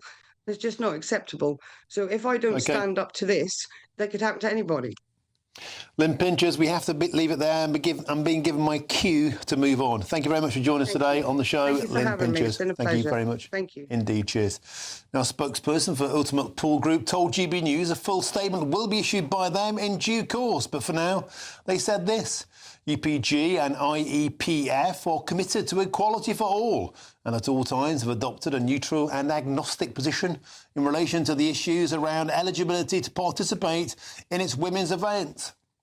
There is absolutely no causal link, between the rules around eligibility for participation in women's ultimate pool events and the issues Miss Pinchers now seeks to raise. Any proceedings Miss Pinchers issues against UPG will be vigorously defended. Now, still to come, the male supermodel David Gandy has roasted Peppa Pig's dad, calling the patriarchal porker a useless fool. Does Gandy have a point, or is he being a silly sausage? But first, here's the forecast for some of the top European destinations.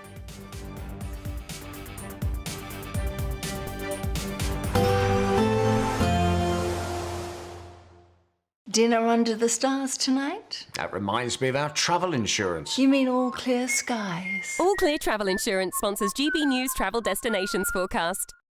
Hi there. If you're off to the Mediterranean in the next few days, there will be a lot of dry weather to be enjoyed, but there will also be some heavy showers in places.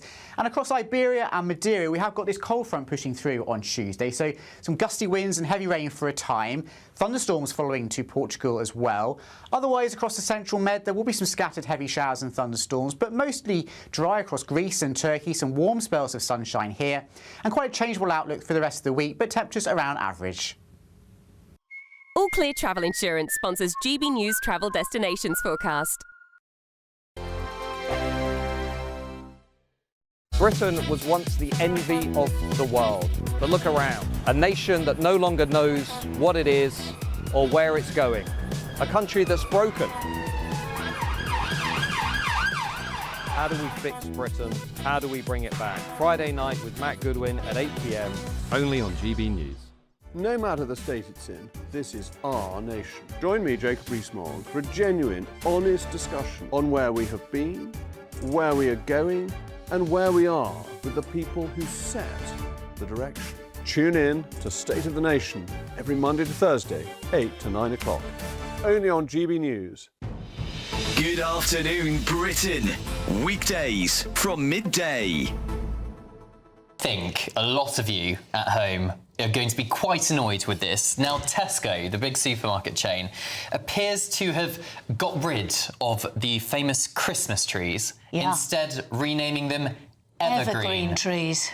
Evergreen There's trees. the evergreen tree. Here we are. So if you're listening on the radio, these are pictures of their boxes of artificial Christmas trees without the word Christmas on them at all, instead calling them evergreen trees. There are still a number of Christmas trees available called Christmas trees. But I think it has clearly annoyed quite a lot of people. Why do you call them evergreen trees? Can't you just call them Christmas? Just call them Christmas trees. I call them Christmas trees even outside of the time of Christmas. If they look like a Christmas tree, I call them a Christmas tree, don't you? Yeah, I do. And the Conservative leader of the London Assembly, Susan Hall, she's told The Telegraph, it's Christmas. It's a Christmas tree. People don't tend to put up green plastic fir trees for any other reason. It's all stupid nonsense about offending other people and other religions. Well, below that, this is supposed to be a Christian country. We have Christmas. Let's celebrate it, says Susan Hall. Actually, other religions are not offended by the celebration of Christmas in a Christian country. You speak to Hindus and Buddhists and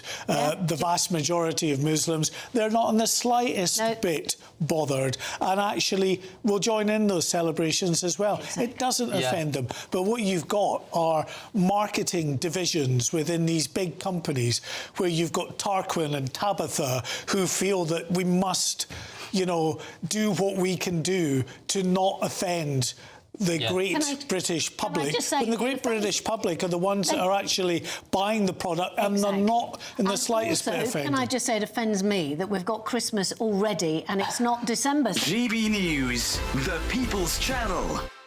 Britain deserves a newsroom that puts the facts and your voice first. Well, and that's what you get on GB News. Lively debates, lively conversation. And we're not afraid to hold power to account.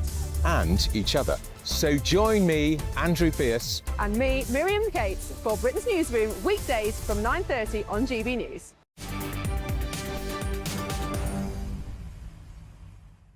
Welcome back. It's 10 to 6. I'm Martin Daubney. This is GB News. Now, the male model David Gandy, a magnificent specimen he is, well, he's roasted Daddy Pig for promoting a bad narrative about man. Let's take a look at Peppa's dad in action. 1, 2, 3, whoopla! Yeah, Daddy Pig, what a useless waste of space he is. Let's speak now with the journalist and the author of Stand By Your Manhood, Peter Lloyd. Peter, it's been way too long. A great early Christmas present this is. Now, when I saw this story earlier on, I thought I've got to get hold of Peter Lloyd because I know you hate Daddy Pig. Tell us why. Well, you know, to the casual viewer, it might look pretty inoffensive and just a little bit of fun, but actually it's symptomatic of a much bigger problem, which is that masculinity and men have been under attack from feminists for now 60 or 70 years. And what we're seeing here in things like Peppa Pig is the demonization of men and the slow drip, drip, drip programming of young people's minds when they're thinking of men and masculinity. It's being fed to them as negative right from the offset. If you look at the age range of the viewers who watch Peppa Pig, we're talking about under 5s. They are already being programmed by a malicious sisterhood to hate men and to view women as superior. It might look like a bit of fun. Actually, it's quite toxic. Now, as a father myself, I used to count off the minutes of Peppa Pig being on the TV. It was almost like it's a prison sentence, getting them nearer to the moment where they could communicate. But surely it's just a cartoon, Peter Lloyd. We shouldn't get so, how should you put it, porky about it. You know, if we were looking at it in isolation as just a one-off, then yeah, it would just be a bit of fun. But it's not just a one-off. You and I know this. We've done a lot of work about this for a long, long time now. David Gandy's a little bit late to the party, but still he's welcome. You know, we have to look at it in its entirety. There is a whole tranche of media, films, TV, pop songs. Everything is anti-male. Everything is attacking masculinity. Everything is about femininity and the future being female. So, no, it's not really an innocent cartoon. It's part of a much broader problem. And of course, you know, young men are, their self-esteem is being affected by this constant negative narrative that's around them. OK, Peter Lloyd, we'll have to leave it there. It's always a pleasure. Hopefully we'll have a Christmas drink soon. Always a pleasure. Peter Lloyd, thank you very much. Now it's Jubes & Co, 6 p.m. Up next, Jubes, the queen of primetime debate on this beautiful December the 1st. It's almost Christmas. Here is your Christmas angel. I'll tell you one thing, I am definitely not Martin Daubney, and that is an angel. I can assure you of that. But anyway, look, so much that we need to get into tonight. It was good, wasn't it, to see the RBR chief take accountability, ultimate accountability. We do need a little bit more of that in public life, don't we? Also, the absolute state of the welfare system. I want to talk to that. And I want to do a check-in about how this scheme with France for the not-so-small boats is working. Matt Goodwin on the panel tonight, as is Andy Twelves. I'll see you in a sec.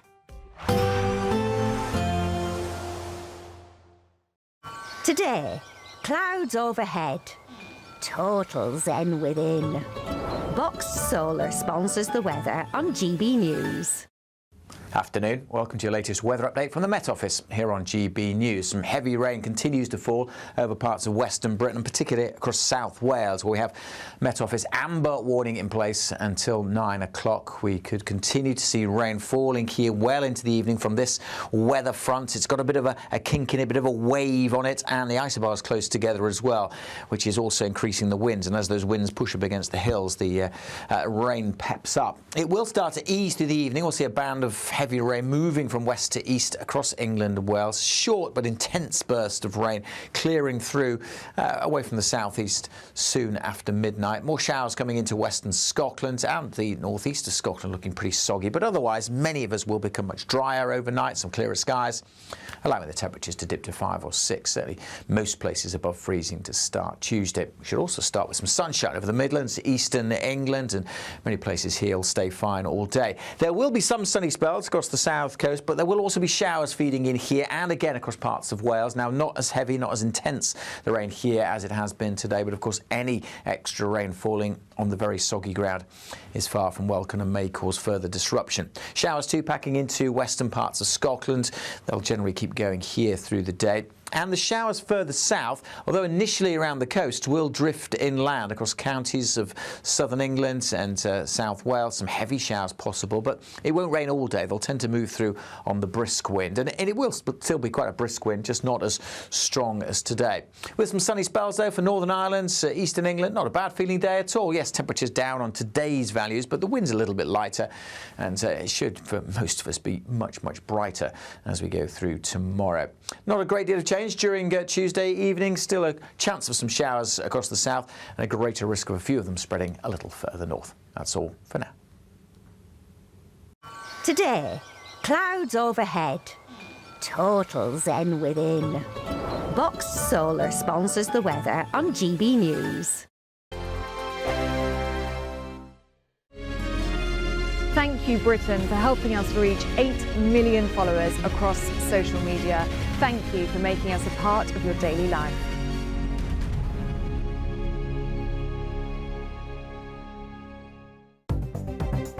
Good evening. This is the latest AI travel news from GBnews.com. Delays on the A487 near Corris Uchaf are due to emergency works. In Wakefield, the M62 westbound between junctions 25 and 24 is disrupted by a collision with 2 lanes closed. Congestion on the M60 clockwise between junctions 9 and 13 is adding 30 minutes to travel. A crash on the A38 southbound in Derbyshire is causing delays. Drivers on the A34 northbound in Hampshire should be cautious of debris. And on the trains, Thameslink services face disruption between London St Pancras International and London Blackfriars. For more travel news, go to gbnews.com. It's the greatest cash prize of a Great British giveaway so far. A simply stunning £85,000 in tax-free cash to spend on anything you like, making 2026 your greatest year to date. That could get you that brand new car, extend and improve your home, take you away on that bucket list holiday, or just give you some peace of mind over the coming months. For a chance to win £85,000 cash, text cash to 63225. One entry costs £2.50 plus one standard network rate message, or text bonus to 63225. 5 entries cost £5 plus one standard network rate message. Go to gbnews.com/win. Entries start at £2.50. Call 0903 686 3232. Calls cost £2.50 plus your network access charge. Or post your name and number to GB18 PO Box 8690 Derby DE1 9TT. UK only. Entrance must be 18 or over. Lines close at 4 p.m. on the 30th of